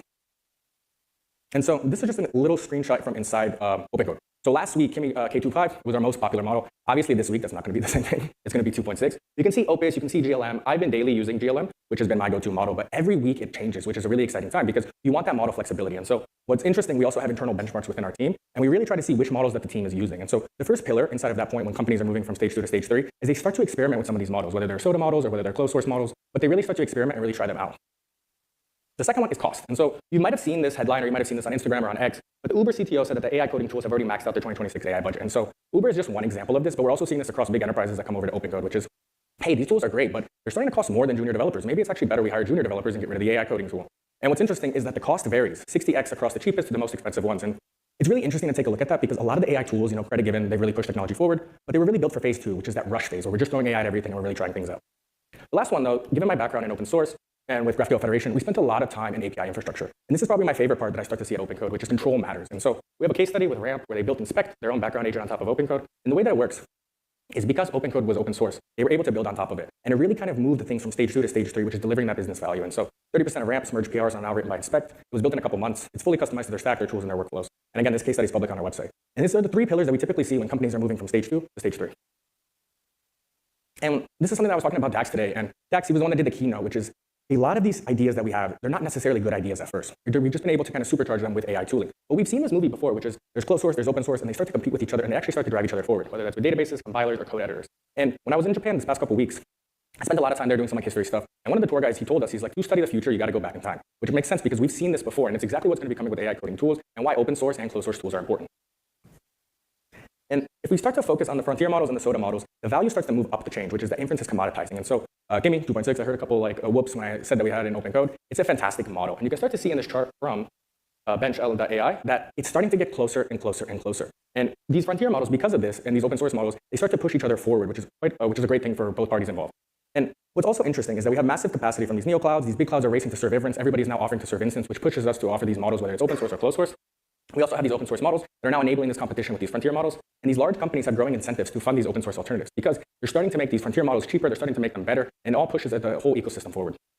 And I know I kind of flew through this talk because it's really an exciting time right now in AI, but there's one thing that we really want to focus on over here at OpenCode, which is what this means for you. And so if you're building tools, start to design with model flexibility from day one. If you're choosing tools, ask who owns the model decision. And if you're in phase 2, start planning for phase 3. A lot of the companies that are coming into OpenCode, they're either in phase 2 into phase 3, and they start to see that they need to kind of aggregate the choices. They're using everything now, but eventually they're going to start needing to pick between one tool and 2 tools. And then the last thing is, it's kind of something personal, something we've really been enjoying at OpenCode, which is there's a lot of noise out there saying that developers are going to be replaced, that we're going to be replaced by AI. And we kind of have this message going around, which is it's really important to remember that AI can't build great software without you. And so we kind of have this message going, and we really want to kind of nail it home that regardless of what you see in the headlines, that you guys are needed. AI can't build great software without you.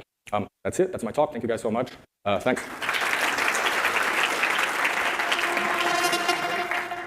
Perfect.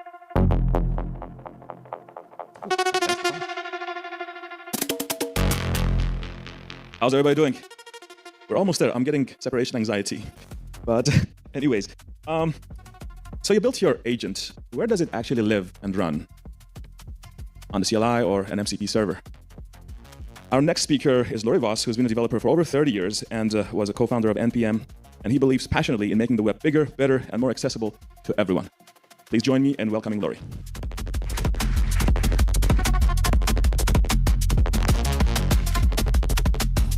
Hello, everyone.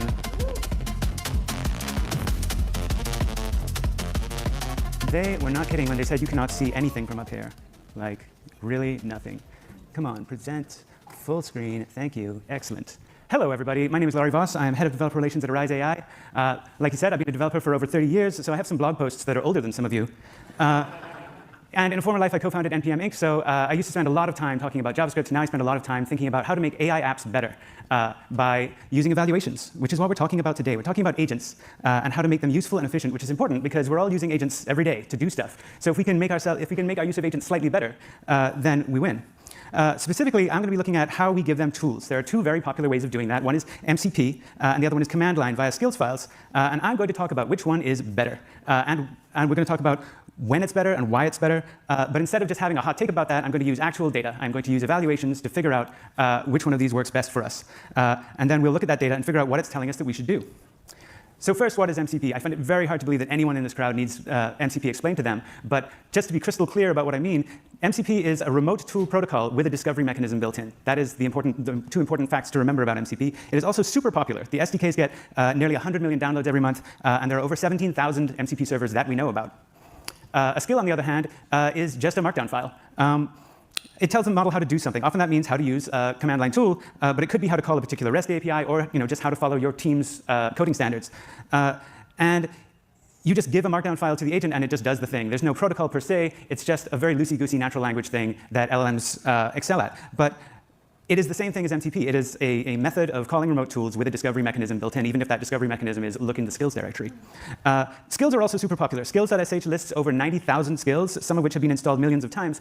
But those numbers alone, the adoption numbers, don't tell the full story, partly because lots of skills are auto-generated, and not a lot of skills are not necessarily about remote tool use. 6 months ago, MCP was the hot new thing. Everybody was building MCP servers. And then Anthropic, who also invented MCP, invented skills files and told everybody about them and ignited a debate. My friend Simon Willison, who writes a lot about AI, said in October of last year that Claude skills are awesome, maybe a bigger deal than MCP, which is a very spicy take from a man who does not usually indulge in spicy takes. And then in February this year, a blog post titled MCP is dead, long live the CLI, went to the top of Hacker News, and it stayed there for 2 days. And the argument was simple. LLMs already know how to use CLIs. Give them a shell and some docs. Stop building servers, stop writing schemas, just let your LLM run commands. And just to pile on, Peter Levels.io on Twitter said in March, MCP is dead, just as useless of an idea as LLMs.txt was. It's all dumb abstractions that AI doesn't need, which is two piping hot takes in one. But the problem here is that this is a very online debate. It's tweets and it's vibes and it's people making claims without a lot of data. And I like data. You've heard people on both sides of this debate give talks both yesterday and today. But I wanted to run a proper evaluation and see with data which of these things works better and why. And because a good eval is hard to write, I started this several weeks ago and was still running my evals until Sunday night. But I think I have some pretty useful numbers now. But before I show you the data, I want to know two things. First, which one do you, regardless of which one you think is better, which one do you prefer? Raise your hand if you prefer MCP. Raise your hand if you prefer skills. OK. Raise your hand if you think the winner in this is going to be MCP. And raise your hand if you think the winner is going to be skills. OK. Well, we'll see. Here is the experiment that I'm running. I took one model, Claude Opus 4.6, because I don't pay for my tokens. And I gave it a set of tasks to perform against GitHub using the Claude Agent SDK. So this is the same SDK that powers Claude Code itself. So I gave all three experiments the same task, the same agent, the same repo to work on, but using skills, two different skills, and I'm going to go into why, or using GitHub's official MCP server. Why did I pick GitHub for this experiment? Well, partly because everybody in this room uses GitHub. So it's an extremely relevant experiment. You're probably already using an agent to talk to GitHub every single day. GitHub also has a really mature official MCP server, a reference quality implementation, or is it? We'll find out. And GitHub also has GH, which is an extremely capable command line client. So both sides of this debate get their best shot. It was very hard to find a bunch of popular servers which had like a really good MCP server and a really good command line client, and GitHub is one of them. So it's the fairest possible fight, or is it? We'll find out. To have something to test against that didn't blow up like an actual GitHub repository I was using for something, I created a fake GitHub repository called Acme SDK Python, and I filled it with fake code that doesn't really work, but I gave it a bunch of realistic-looking GitHub repo activities. So I gave it issues and comments and PRs and milestones and like assignees and all sorts of stuff. And the code itself doesn't matter. What matters is the state of the repo, because that is what I'm getting the GitHub tool and the GitHub MCP to work with. I'm getting them to modify the state of this repo. I initially made this repo public, and as soon as I did that, somebody's bot showed up and found the tag called good first issue and started like desperately trying to fix my fake code. It was like, this is terrible. This doesn't even parse. And that, of course, blew up all my experiments because it was like it was creating PRs and things and modifying my experiments. So that was really annoying, but it does prove that it was a very realistic-looking repo because I fooled somebody's bot. Then I wrote 25 tasks across 4 tiers of difficulty. So the first tier is like stuff you can one-shot with one command. It's trivial reads. Tier 2 is slightly harder reads, where you have to do multiple reads to get enough data. Tier 3 is writes, which turned out to be the trickiest tier. Writes are very difficult for these bots. And tier 4 was supposed to be the most complex tasks, where you do multiple reads and you do analysis and you do a lot of juggling of data. Stuff that you can't answer with a single command. Stuff like, for each milestone, report completion percentage, or find all multi-label issues and tell me the most common pairing. So then I wired up 3 versions of the agent. I'm going to call them ARMS, because ARMS is just a term that people doing A/B tests use to call experiments.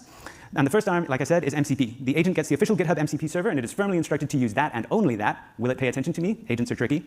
The second arm is a GitHub skill that I pulled from a library of GitHub skills called LobHub.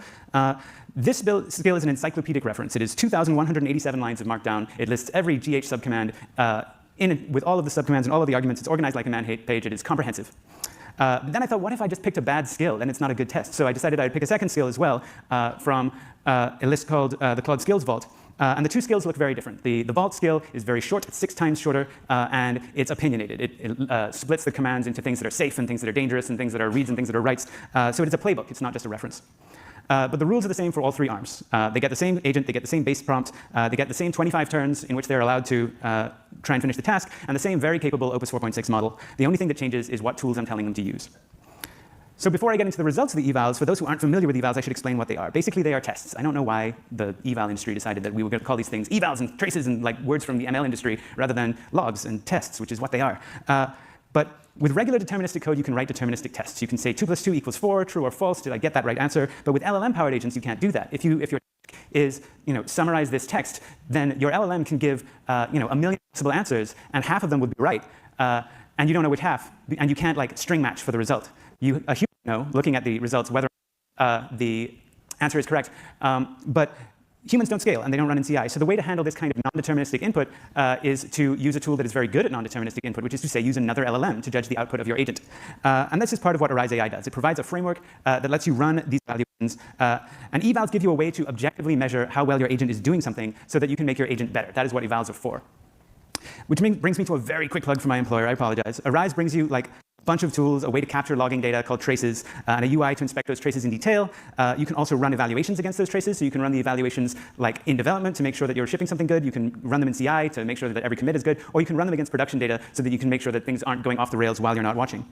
But more directly relevant to this talk, what you can do is you can take a subset of those traces and you can turn them into a data set, and then you can run experiments where you run the same tests over and over and you change one thing, in this case the tooling. And you can track how your changes change the outcome of the task in a nifty little UI. So to test my Claude agent, I had to come up with 5 metrics. The first one is correctness, which is measured by LLM as a judge. Like I said, I know what the answer is for each task, so I wrote that down and I got the LLM to look at the answer that the agent gave and see whether or not the answer was correct. Output quality is also LLM as a judge if the final response well formatted, not just correct. Latency is not an LLM as a judge. It's literally just wall clock time. How long did the agent take to complete the task? Cost is another very important metric for your agent. Is it costing me a lot of money to do this thing? And the last one is tool fidelity. For each arm, I defined an allow list of tools that it was allowed to use. And tool fidelity is what percentage of the tool calls that it made are tool calls that I allowed it to make, because agents take rules as suggestions rather than rules.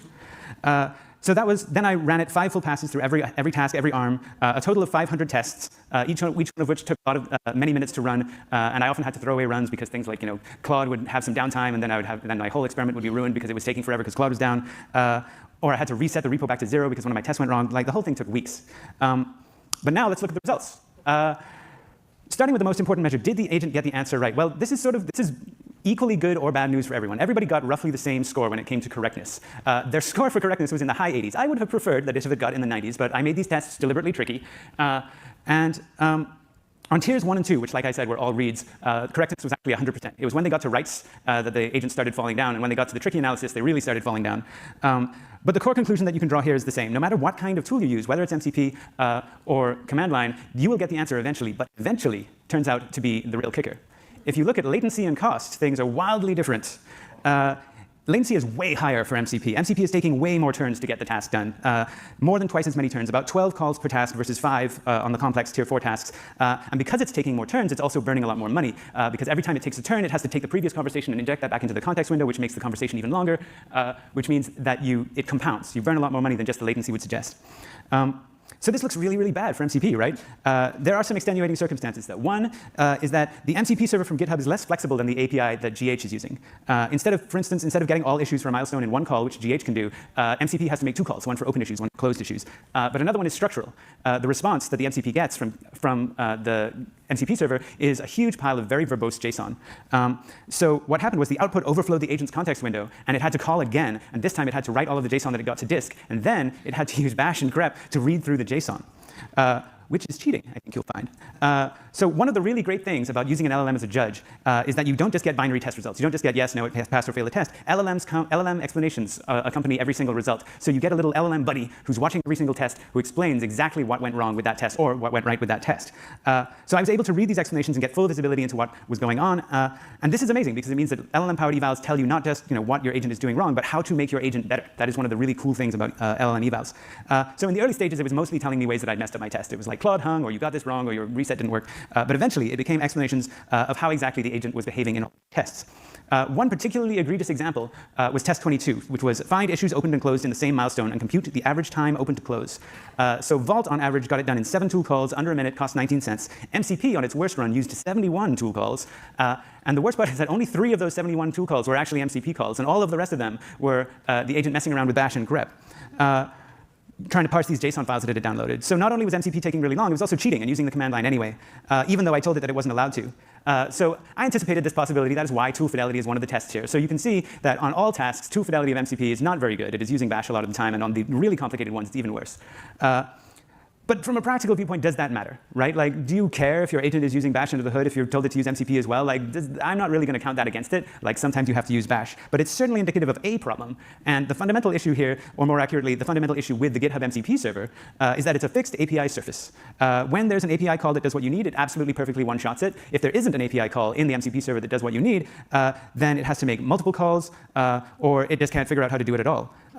The command line doesn't have that problem. Bash is Turing complete, so you can do basically anything that you need to do.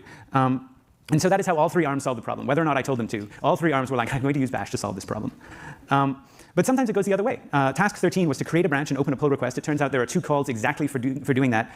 So MCP did it in 2 calls, but it took LobHub, which was the skill with all the context, 22 tool calls in nearly a minute and a half and almost 50 cents. So if you give it a thing that it's good at, it's very good at it. But despite that exception, like, our conclusion should be obvious, right? The command line wins, strike up the band, drop the confetti. Even the tool that was supposed to be, even the agent that was supposed to be using MCP was in fact using the command line the entire time. Does that seem fair to you? It doesn't seem fair to me, because the truth is a lot more complicated, or this would have been a very short talk. The first problem is that GitHub is really famous. So the GH tool is really famous. It's in lots and lots of blog posts. It's in Stack Overflow. It's in Reddit. It's in all sorts of things. So what happens if I don't use a skill at all? What happens if I don't use an MCP server at all? What if I just give the agent this task and say, you figure it out? So here's those tests again with a 4th set, using an agent with no skills or MCP instructions. And let me tell you, when I'd done like 500 tests, and then I discovered, oh, I have to do one more set of all of these tests. That was a discouraging day. It turns out Claude is really good at using GH all by itself. In fact, it's slightly better. The baseline is slightly better than with the skill in terms of correctness. And I asked the explanations, why is this? And it's because the tools, the skill files rather, they say, be careful doing something dangerous. Whereas if you just give it to Claude, Claude just one-shots that and it's just YOLO, does not care whether the tool is dangerous or not. And so it gets slightly better because it takes slightly fewer turns to do things. But on latency and cost, the story is different. MCP is still looking really bad. But both skills do better on latency than Claude baseline because they use fewer turns, because the skill file helps the agent make fewer mistakes. It gives it more information about how to use GH correctly. LobHub, which is the really verbose skill, it does worse on cost because it's burning more tokens because that skill file is so big. But the Vault skill, which is the short and finely tuned one, does a bit better than baseline on cost. So a skill does make a difference, and a good skill makes a difference versus other skills. But that is a really important point. The cost of MCP is partly because it uses more tokens, and the reason it's using more tokens is because MCP has all of this context about how to use the tool. And it turns out that for GitHub, at least, the model mostly doesn't need all of that context. It already knows how to use the tool. But that's not going to be true about your CLI. Your company is probably not as famous as GitHub. It's probably not as well documented as GH. So your CLI is probably, your agent is going to have a lot more trouble using your particular CLI for your particular service. It might not be able to figure it out at all without the extra context that MCP provides. The next confounding factor is that MCP is not supposed to be just a thin wrapper to your REST API, although that is what a lot of MCP servers are. MCP is a very rich protocol that has tools and resources and prompts and all sorts of stuff that helps your agent do better at using the tools than just a skills file would do. But more than that, an MCP server can have a whole agent behind it. MCP is an LLM native natural language protocol. So instead of having to make all of these tedious tool calls, my agent could have been able to just say, hey, give me all of the issues that match these criteria and filter them for me by these other criteria. And an agent on GitHub side could have done all of that work and given back the answer and one-shotted it. This could have been a collaboration between agents. GitHub's MCP doesn't work that way, but there's no reason that it couldn't work that way, and there's no reason that your MCP server couldn't work that way. So that changes the story considerably. And finally, there's an elephant in the room, which is auth. CLIs are inherently developer tools. GitHub is a developer tool too, so that's fine. The average GitHub user is going to have no trouble figuring out how to generate an API key and passing it to the GH tool. But LLM users are the whole world. That's what we've been learning recently, is that everybody is using agents now. And asking the average user to generate an API key is kind of pushing it, and asking them to terminal and put that API key into some kind of config file is way out of the question. They're not going to figure that out. They're just going to say nope. So your agent is probably not going to be able to use a CLI because the operator is not going to be able to use a CLI. And even if it could, it probably couldn't figure out how to use a CLI because CLIs are so different, they're not standardized. And also, the level of access control provided by your average CLI is wildly different to what your enterprise admin is expecting to be able to control. MCP, on the other hand, uses OAuth. In fact, it uses OAuth so extensively that they had to extend OAuth to be able to do all of the things that MCP needs to be able to do. And the result is actually a really great experience. You can just paste the URL of an MCP server into your average agent, and it will figure everything else out. It will discover stuff. It will pop open a little browser window that asks you for permissions in a nice, friendly, usable way. And then everything just works. This takes MCP from being a developer tool to being a consumer tool. This is something that the normies can use. OAuth also allows enterprise administrators to finally control who gets access to what and where and when and stuff like that they need in a way that API key-based authentication is usually not designed to do. So is MCP? I don't think so. If a developer using a developer tool, the evidence is strongly for skills. That, especially if you are using a widely known service. That is the narrow conclusion that you can draw from this data, is that for developers, skills are usually the right way to go.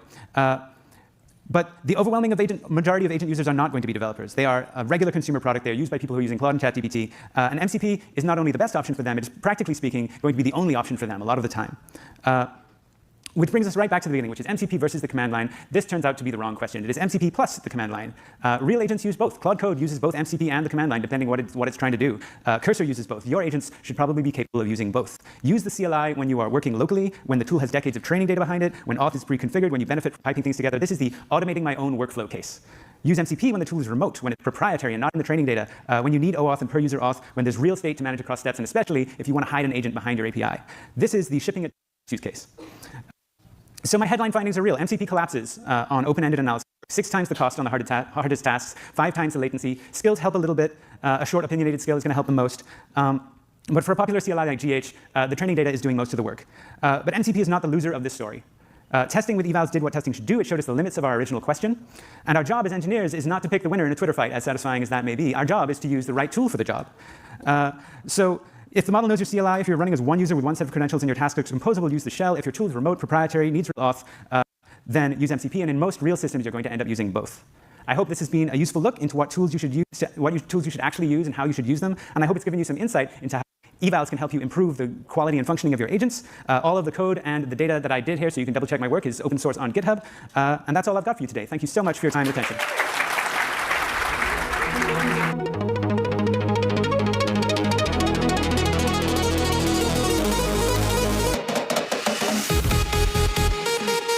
All right. Can you believe that? We're down to our last talk. Okay, let's do a little poll. Who here uses Cursor? Yes, okay. Do you know Cursor has a CLI? Anybody knows that? Okay, one person, okay. So our last speaker for today is from Cursor, David. David is a software engineer, and he's living a dream. He works for Cursor, and he lives in Madrid, and he has been doing programming for the longest time, even doing competitive programming back in high school and university. So he's also a bit runner. He will be running on Friday at the React conference, so if you're staying, you can go for a run with David as well. But before we go to the run and go to the after party and everything, we're going to welcome David onto the stage to talk a little bit more about how he thinks that IDEs are dead. Long live IDEs. Tell us more about it. Hello, everyone. Just get things set up.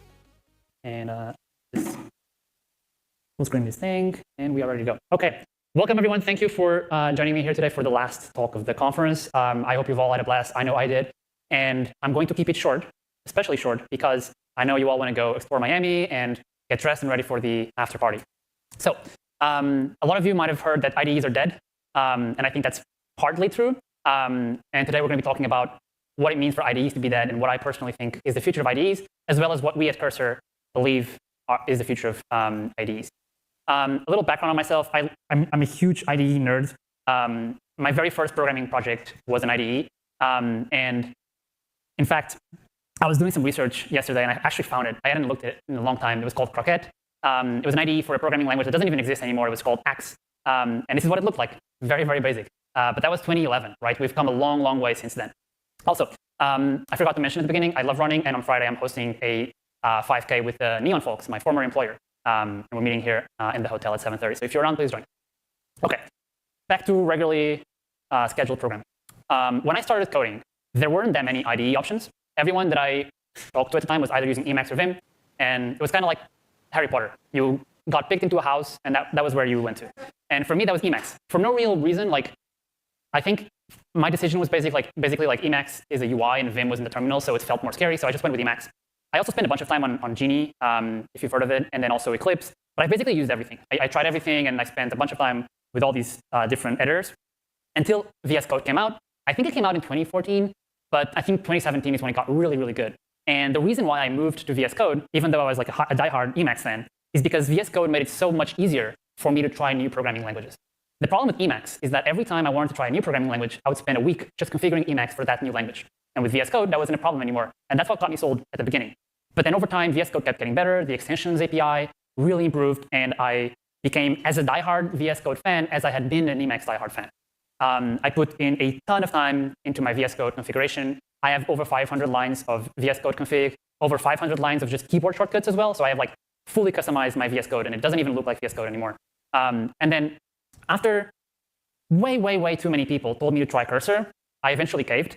Now, but I really, really resisted it. Like I was so scared of moving away from VS Code that I never installed Cursor, even though everyone I knew was already using Cursor. And I just really, really resisted it until I was sitting next to someone and I saw them use Cursor, and I thought, I have to try it. And I think in the beginning, just like most people, what really got me to love Cursor was tab complete, right? That was like the first Cursor feature that really had everyone fall in love with AI coding. And the funny thing is I was recently looking at my tab usage, and I joined Cursor in September, right? So you can see in this chart, you can see that in September, I used tab 1,400 times, and then in December, I used it 9 times. And I didn't take time off in December. This is my real tab usage over my first 4 months at the company Cursor.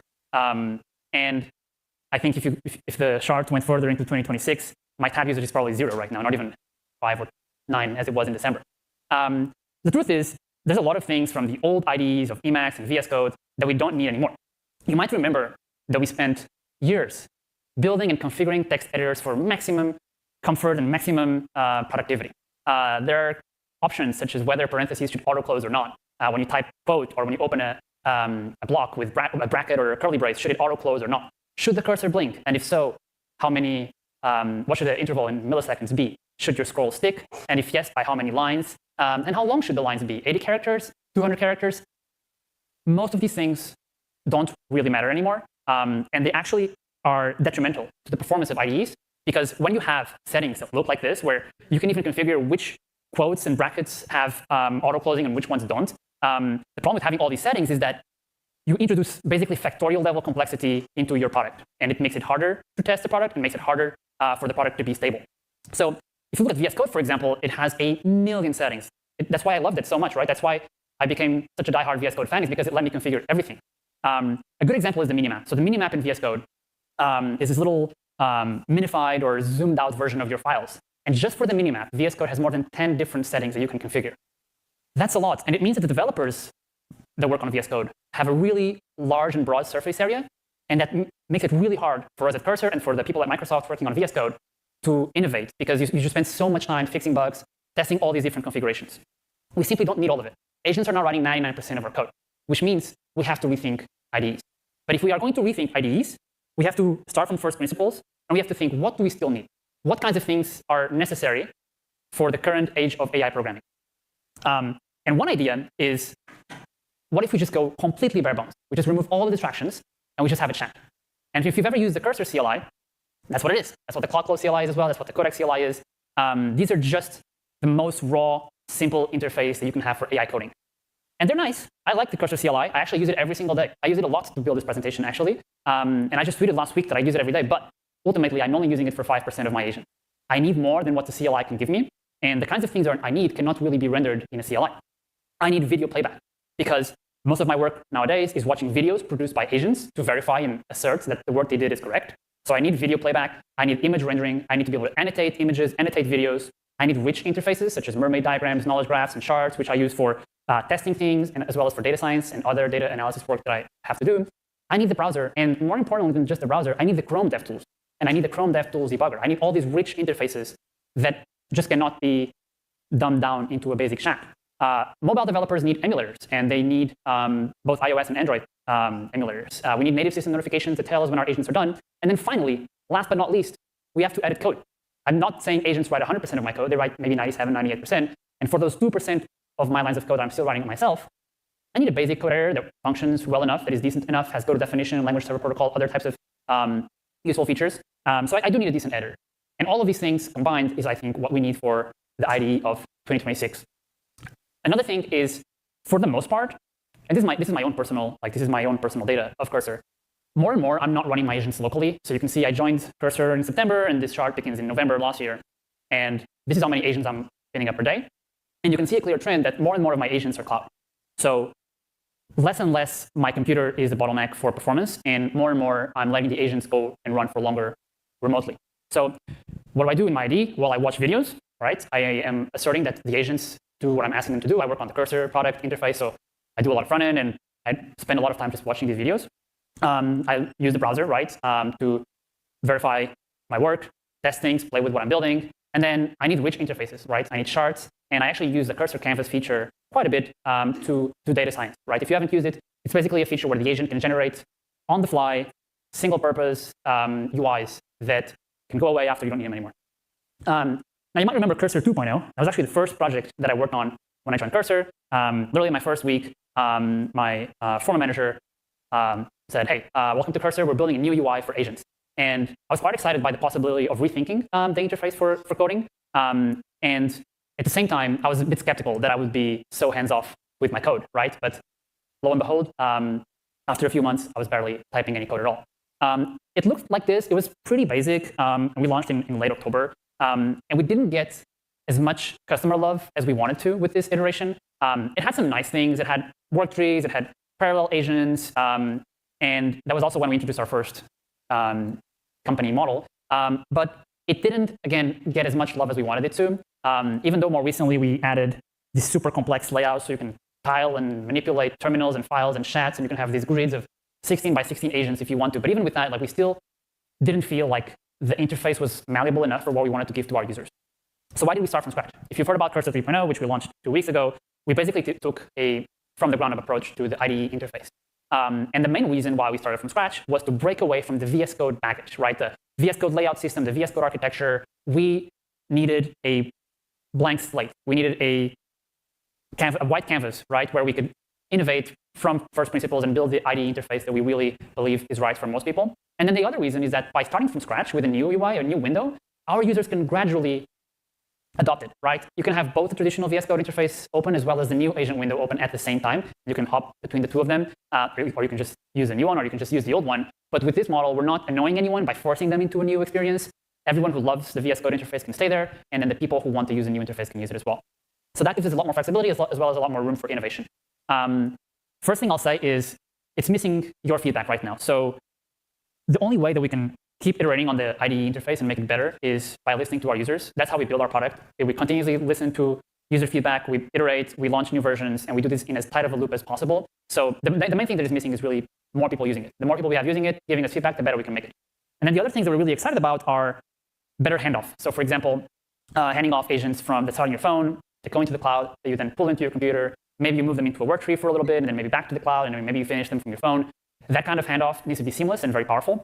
We also need more orchestration tools, because the more high level we go with our AI coding techniques, the less time we'll spend reading all of the code necessarily. And so we need Kanban style, DAG style UIs for orchestration, where you can develop plans and split them off into multiple agents. Better mobile support is something we desperately need. I know a lot of people use Cursor today for mobile dev, and they have to have Xcode open at the same time, and they keep popping back between Cursor and Xcode. Nobody should be having to do that. They should just be able to stay in Cursor the whole time. Computer use. We have great computer use in our cloud agents, but we don't have it locally yet. That's something we're working on. The idea here is that the agent can interact directly with your product. We allow this in the Cursor browser, but not for desktop apps. And then we need much better code review. That is, for me, one of our P0s at the company right now is we're not writing any code, but we are reading a lot of code. I know most of us are probably still reading 90+% of the code. However, the UI for code review needs to be rethought as well. And then there's many more things that we're also cooking in the background.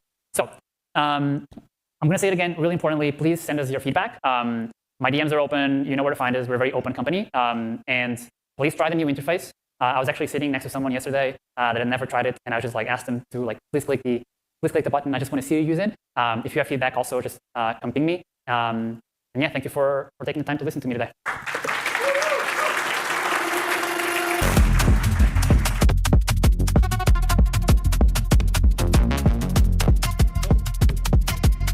Right, all right. Can you believe that this is coming to a close and you've stayed till the very end? So, wow. Okay, so we're gonna do a closing remark. And for those of you who are live streaming, also stay tuned because we're gonna bring up some really cool people for the closing remarks. Okay, so just a couple of shout outs. Which talk really inspired you? Give me some names, some topics. Memory? Which one? Oh, Alvin Payne. Yes, yeah, I heard that one. Anybody else? Code mode? Yes. You're not the speaker, are you? We can't really see you, sorry. So if you are the speaker, you can also shout out your talk. Which one? Codex Spark. Oh, yeah. Sure, Yeah, sure. keep messaging Gabe for sure. Okay. MCP versus CLI, yeah. Yeah. Anybody is excited to try something new after the conference? Yes, okay, a couple of people, okay. That's the energy that we're looking for. We really hope that you learned something new, made some good connections, and you're really excited about building a better future with AI. So that's kind of what we want from this conference for you. Yeah, and it was truly an honor and pleasure to be MCPs for this year's AI Engineer Miami. The MCP? Iman, are you becoming an MCP? What is that? What did I say? Okay. I'm tired. I'm performing at 20% energy now. But it went so fast, and it was all thanks to you. You're awesome, and you made it easy for us. And I would like to also thank everyone on live stream. And the videos are going to stay on YouTube. And that's the whole idea behind this, to enable many people to leverage AI in their lives and in their works. Also, I want to leave you with a thought that it's true that AI is really making us much more powerful, and the same scope maybe can be done with fewer people. But who's to say we have to keep the scope limited? Let's tackle bigger problems. Let's take on much bigger problems that we perceived to be impossible before and go for that. And if there is a day, and a day comes that there are no more problems, we'll all go to the South Beach and play the guitar, and nobody has to work, right? So let's try to solve much bigger problems. And yeah, I feel we have this community here. It was really lovely to be a part of it, and I hope to see you all next year. Who's coming next year? Who's planning a come? Yes, that's the energy that we want. There you go. Back to you. Yeah, well, so the party doesn't stop here. First of all, there is an after party at Thrill Social at 7 p.m. So if you want to continue the networking, feel free to come join us. Say hi to your favorite MC, not MCPs. MCP servers, MCs. And there's also more activities going on this week. So how many of you are going to go to the React Miami conference? Yes. So the party continues. So keep making connections. Really keep an open heart. Apply the things that you have learned. Make new connections. And really build amazing things with AI. Okay, and this conference wouldn't be possible without our organizers. So now I'm going to invite our favorite organizers onto the stage, Michelle, Gabe, and Rebecca. It pinched me much for that you brought, like 8:30, with a slight amount of first clause days, 6, and he wanted time job for your heart. So, they have led. He thought this was heroes. Think yourselves out.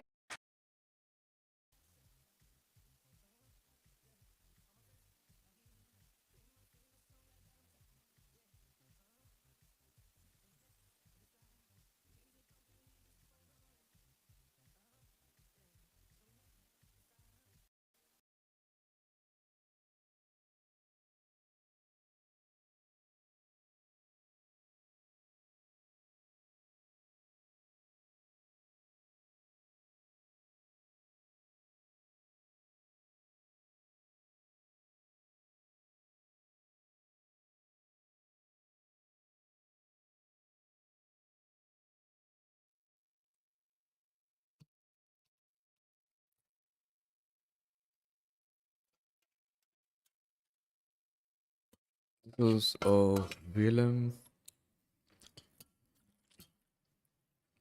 VLLM bug, agent core process, input socket threads, thanks.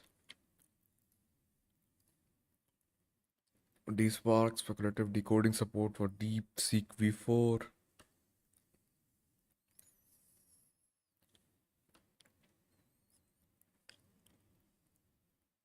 Microsoft Fabric and OneLake not interested. Meteor owned block store events from FS Objects secondary tiers.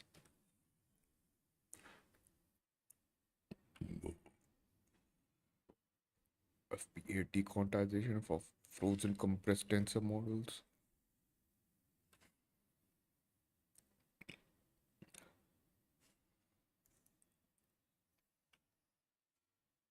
Language issues, localization, length for tool calls, FSDP orchestration, streaming and non-streaming, use rope, KV cache, MLA and QK, norm rope, fusion.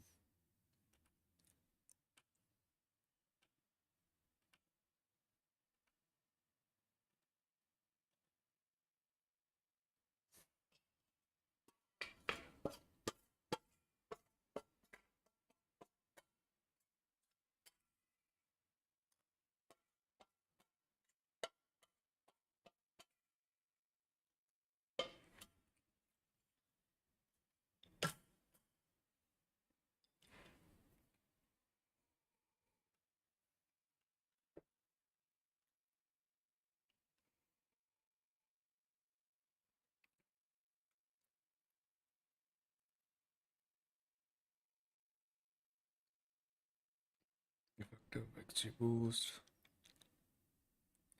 Minmax M3, MSA, cross encoder, HF storage buckets.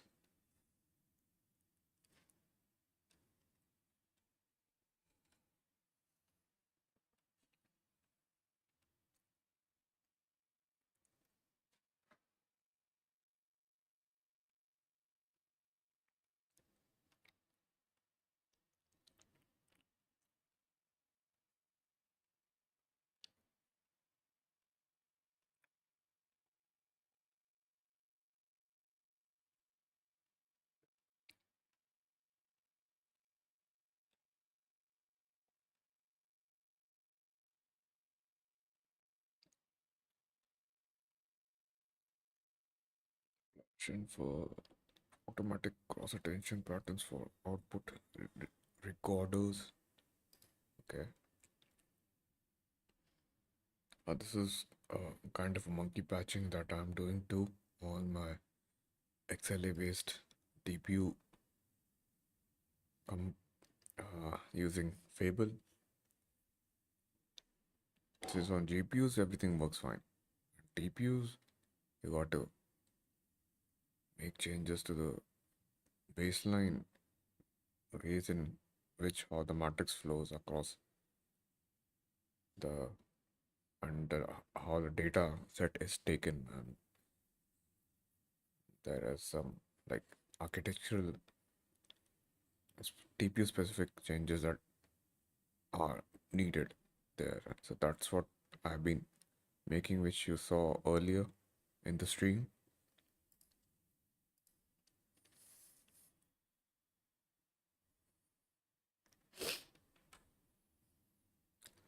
Dspark, decalator, and X.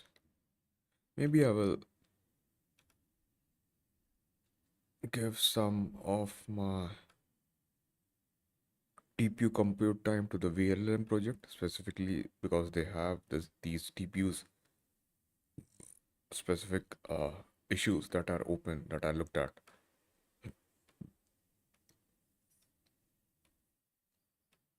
And I have been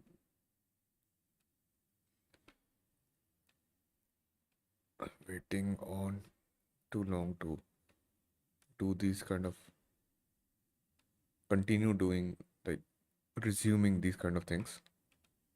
So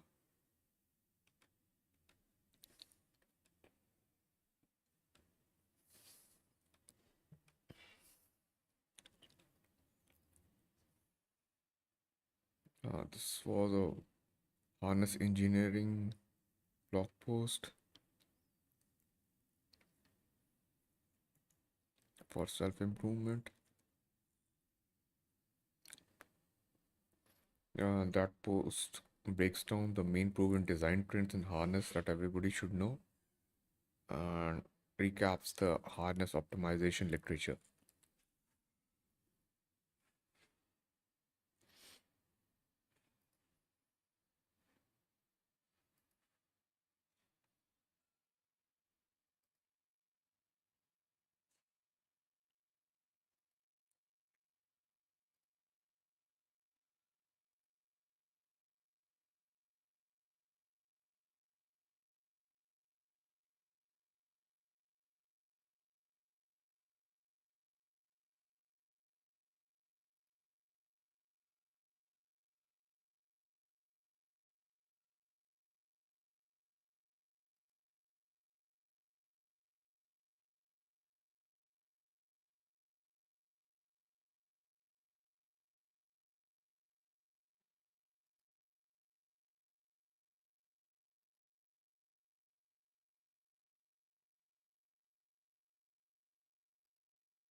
These are the patterns. Pattern 1 is the workflow automation, example of the auto research by Kapati. Pattern 2 is the file system as persistent memory, like the bash commands. Pattern 3 is a sub-agent and backend jobs.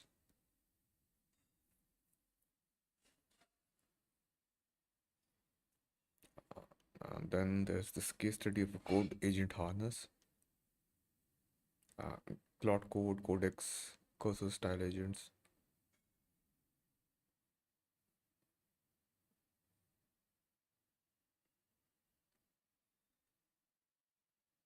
Harness layer versus core intelligence.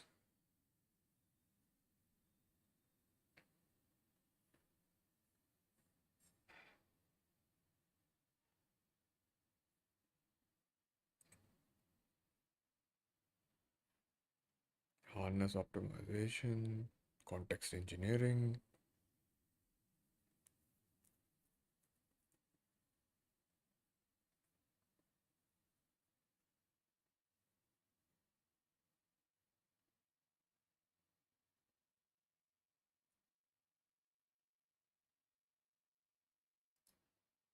This is a kind of a framework.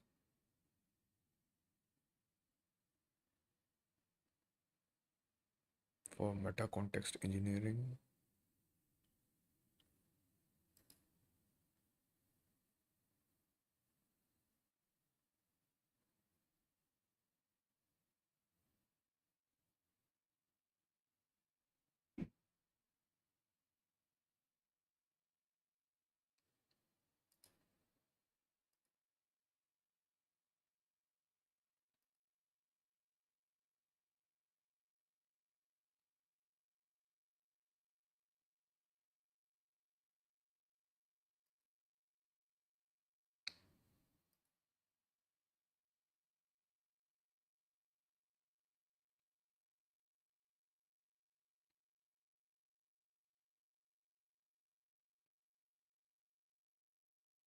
The performance of the meta harnesses on this side, and this is the terminal bench too. The workflow design, ideation, experimentation, and the write-ups that are needed to be done. This is specifically related to the AI scientist pipeline.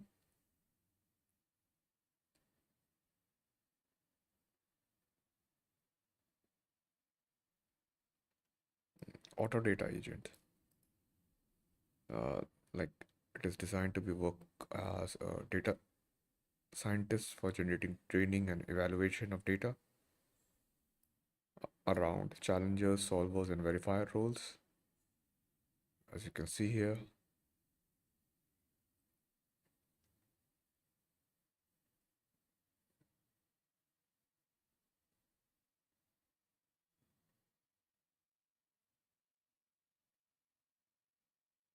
meta agent, new agent, agent archive, search space, search via Airflow, search results.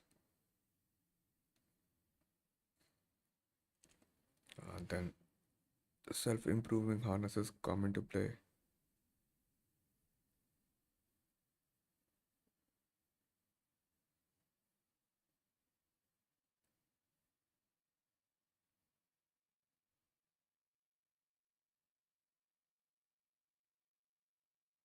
It has 3 stages: weakness mining, cluster failures into verified grounded failure patterns, harness proposal, propose bounded harness edits based on mined failure patterns, and then the proposal validation.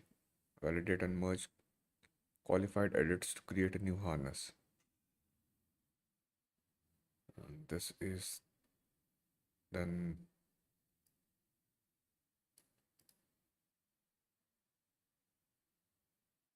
this is kind of uh, an example would be if a program is allowed to edit a OS system, the abstraction boundaries will be broken and you will be able to improve on it indefinitely. Then comes the evolutionary search.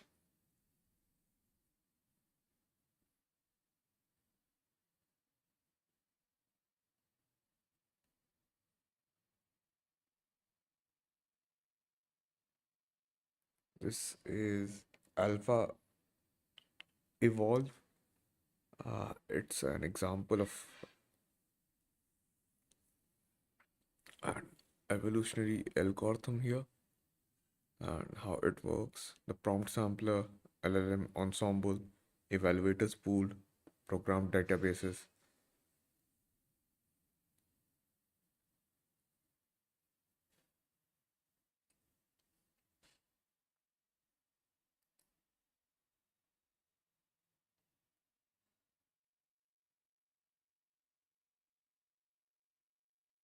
Meta prompt co-evolves with the instructions and context as suggested by LLM in a similar way as how we evolve solution programs.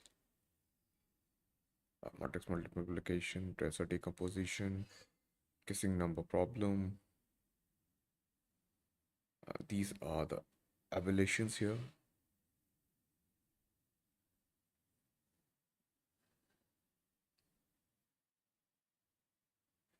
I do not know about the Darwin Gödel machine. It states explicitly targets the evolution of a editable harness code repository with a LLM based coding agent. Okay.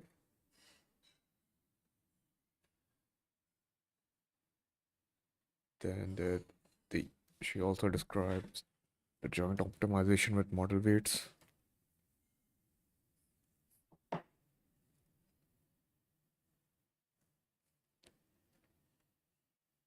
And the future challenges here.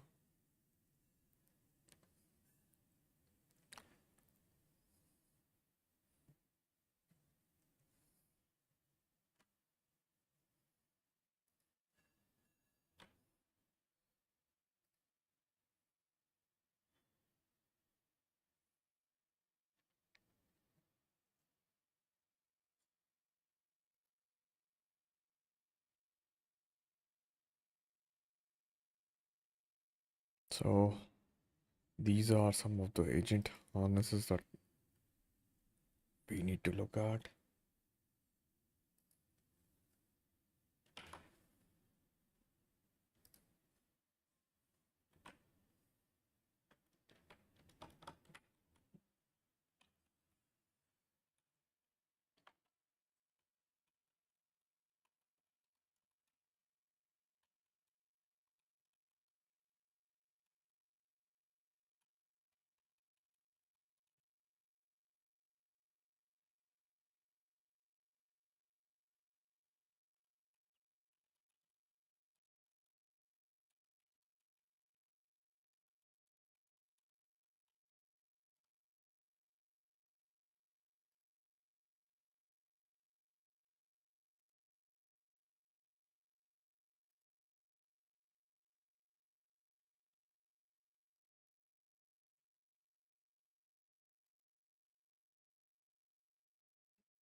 So they released NVIDIA released a Nemotron Labs 3 puzzle 75B A9B.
Open Hive. Okay.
So, that's all for this session. I think so. It has lasted a little more than 3 hours. I will exit now. But if you guys want to see the team I'm currently playing with in EA Sports FC, I think so. I can give you guys a quick peek if someone is interested there.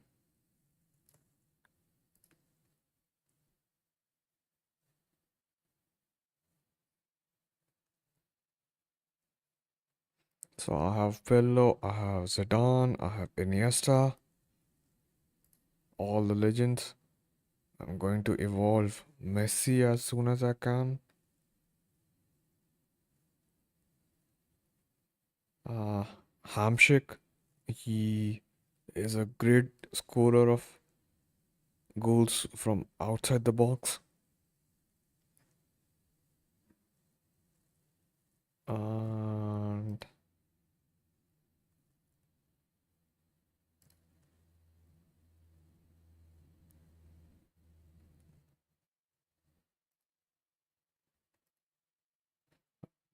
I'm trying out a few strikers here. So this is a new striker that I'm trying out from Belgium. He's a right winger. Luke Bacchio. I have Van Dijk, Cancelo on the right wing, Courtois, and this guy, DiMarco, and Uli Hoiberg, if I'm pronouncing his name, the German.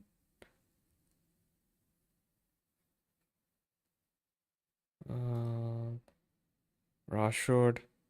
I thought Rashford was lengthy, but he is controlled right now. Valverde is a very good midfielder, box to box. Salah is not lengthy, but it's fine. Rivellino.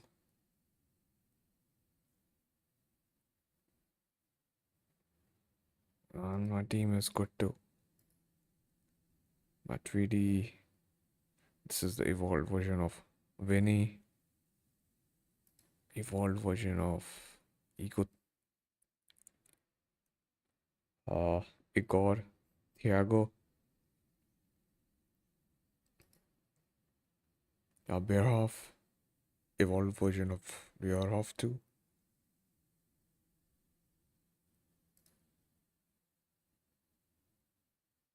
So yeah, that's about it. I will stream some of my games live soon. But until then, there were a couple of bugs which I have been asking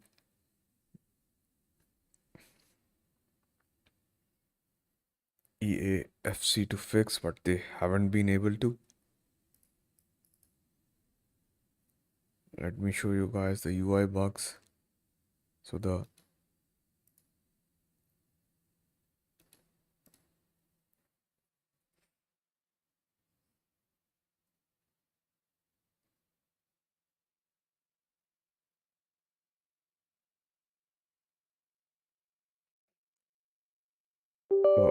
images there are quite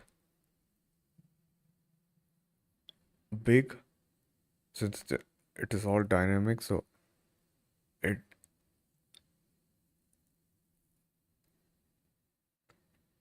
comes in front of the text, so the text isn't visible on some of the cards. So that is some of the issues that I have faced right now, which I have reported as a forensic detail to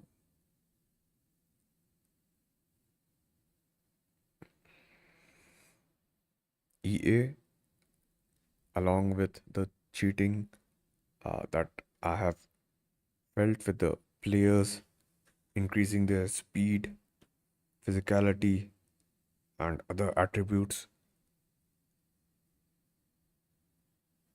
So I did a complete forensic analysis, talked to some of the experts there, and like they have seen my gameplay on the previous streams that I have done.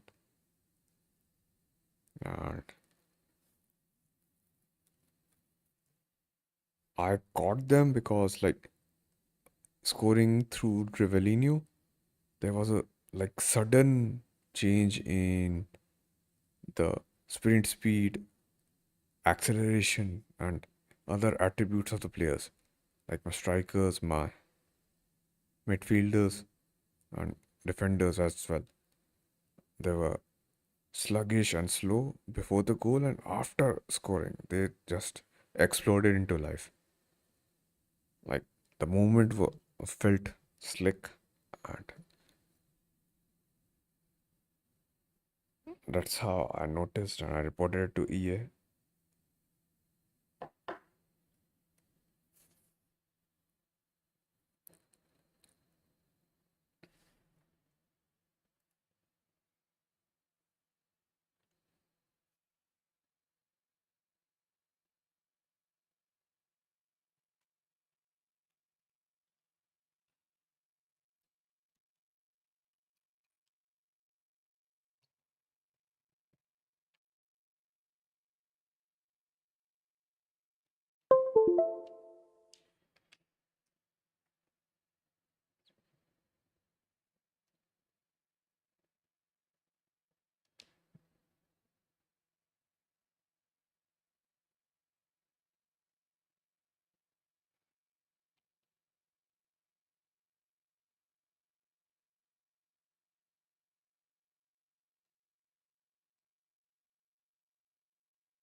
As you can see, there's kind of icon moves to the top of the screen in the intro. That is a bug too.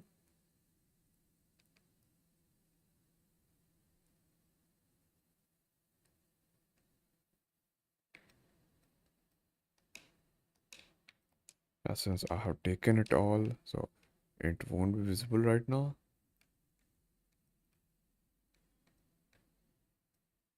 I have acquired all the items on the season tracks, but there have been a change of the full stats as well. The face value stats, which I've already reported, along with many other things. You can find that. Let me see where it is, that report.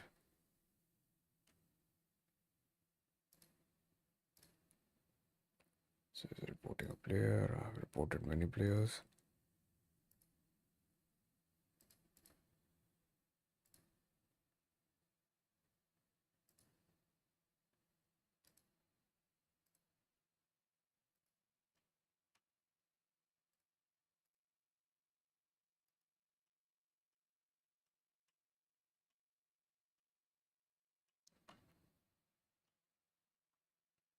Yeah.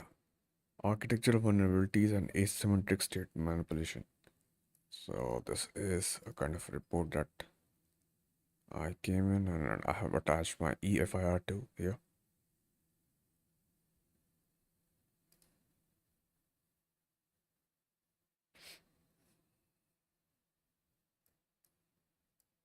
So since this affected my competitive gameplay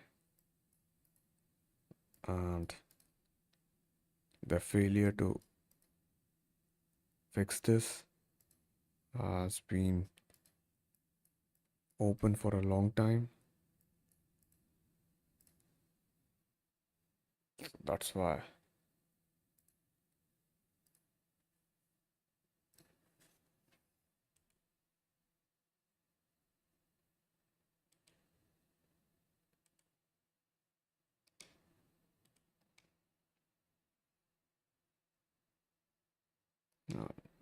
Richards evolved. 94 defending. +2 weak foot. Pele. Scoring sensation. Pedri evolved. Now 73 to 80. Shooting.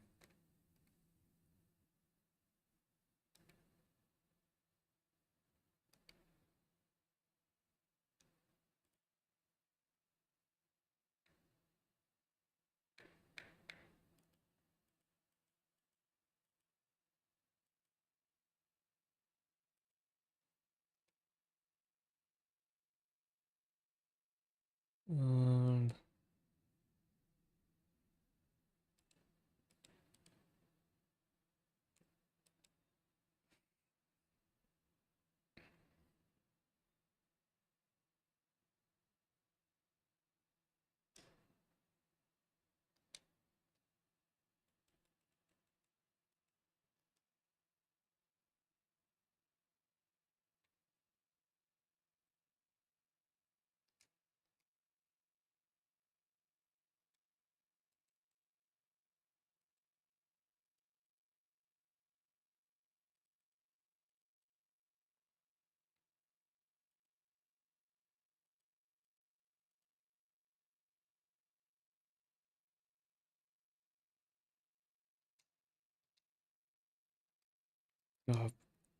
okay then. Talk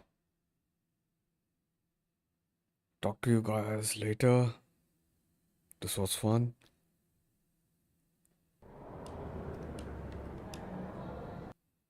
I will play this game, stream some of my games online, and will let you guys know when I do that. But until then, bye. Take care.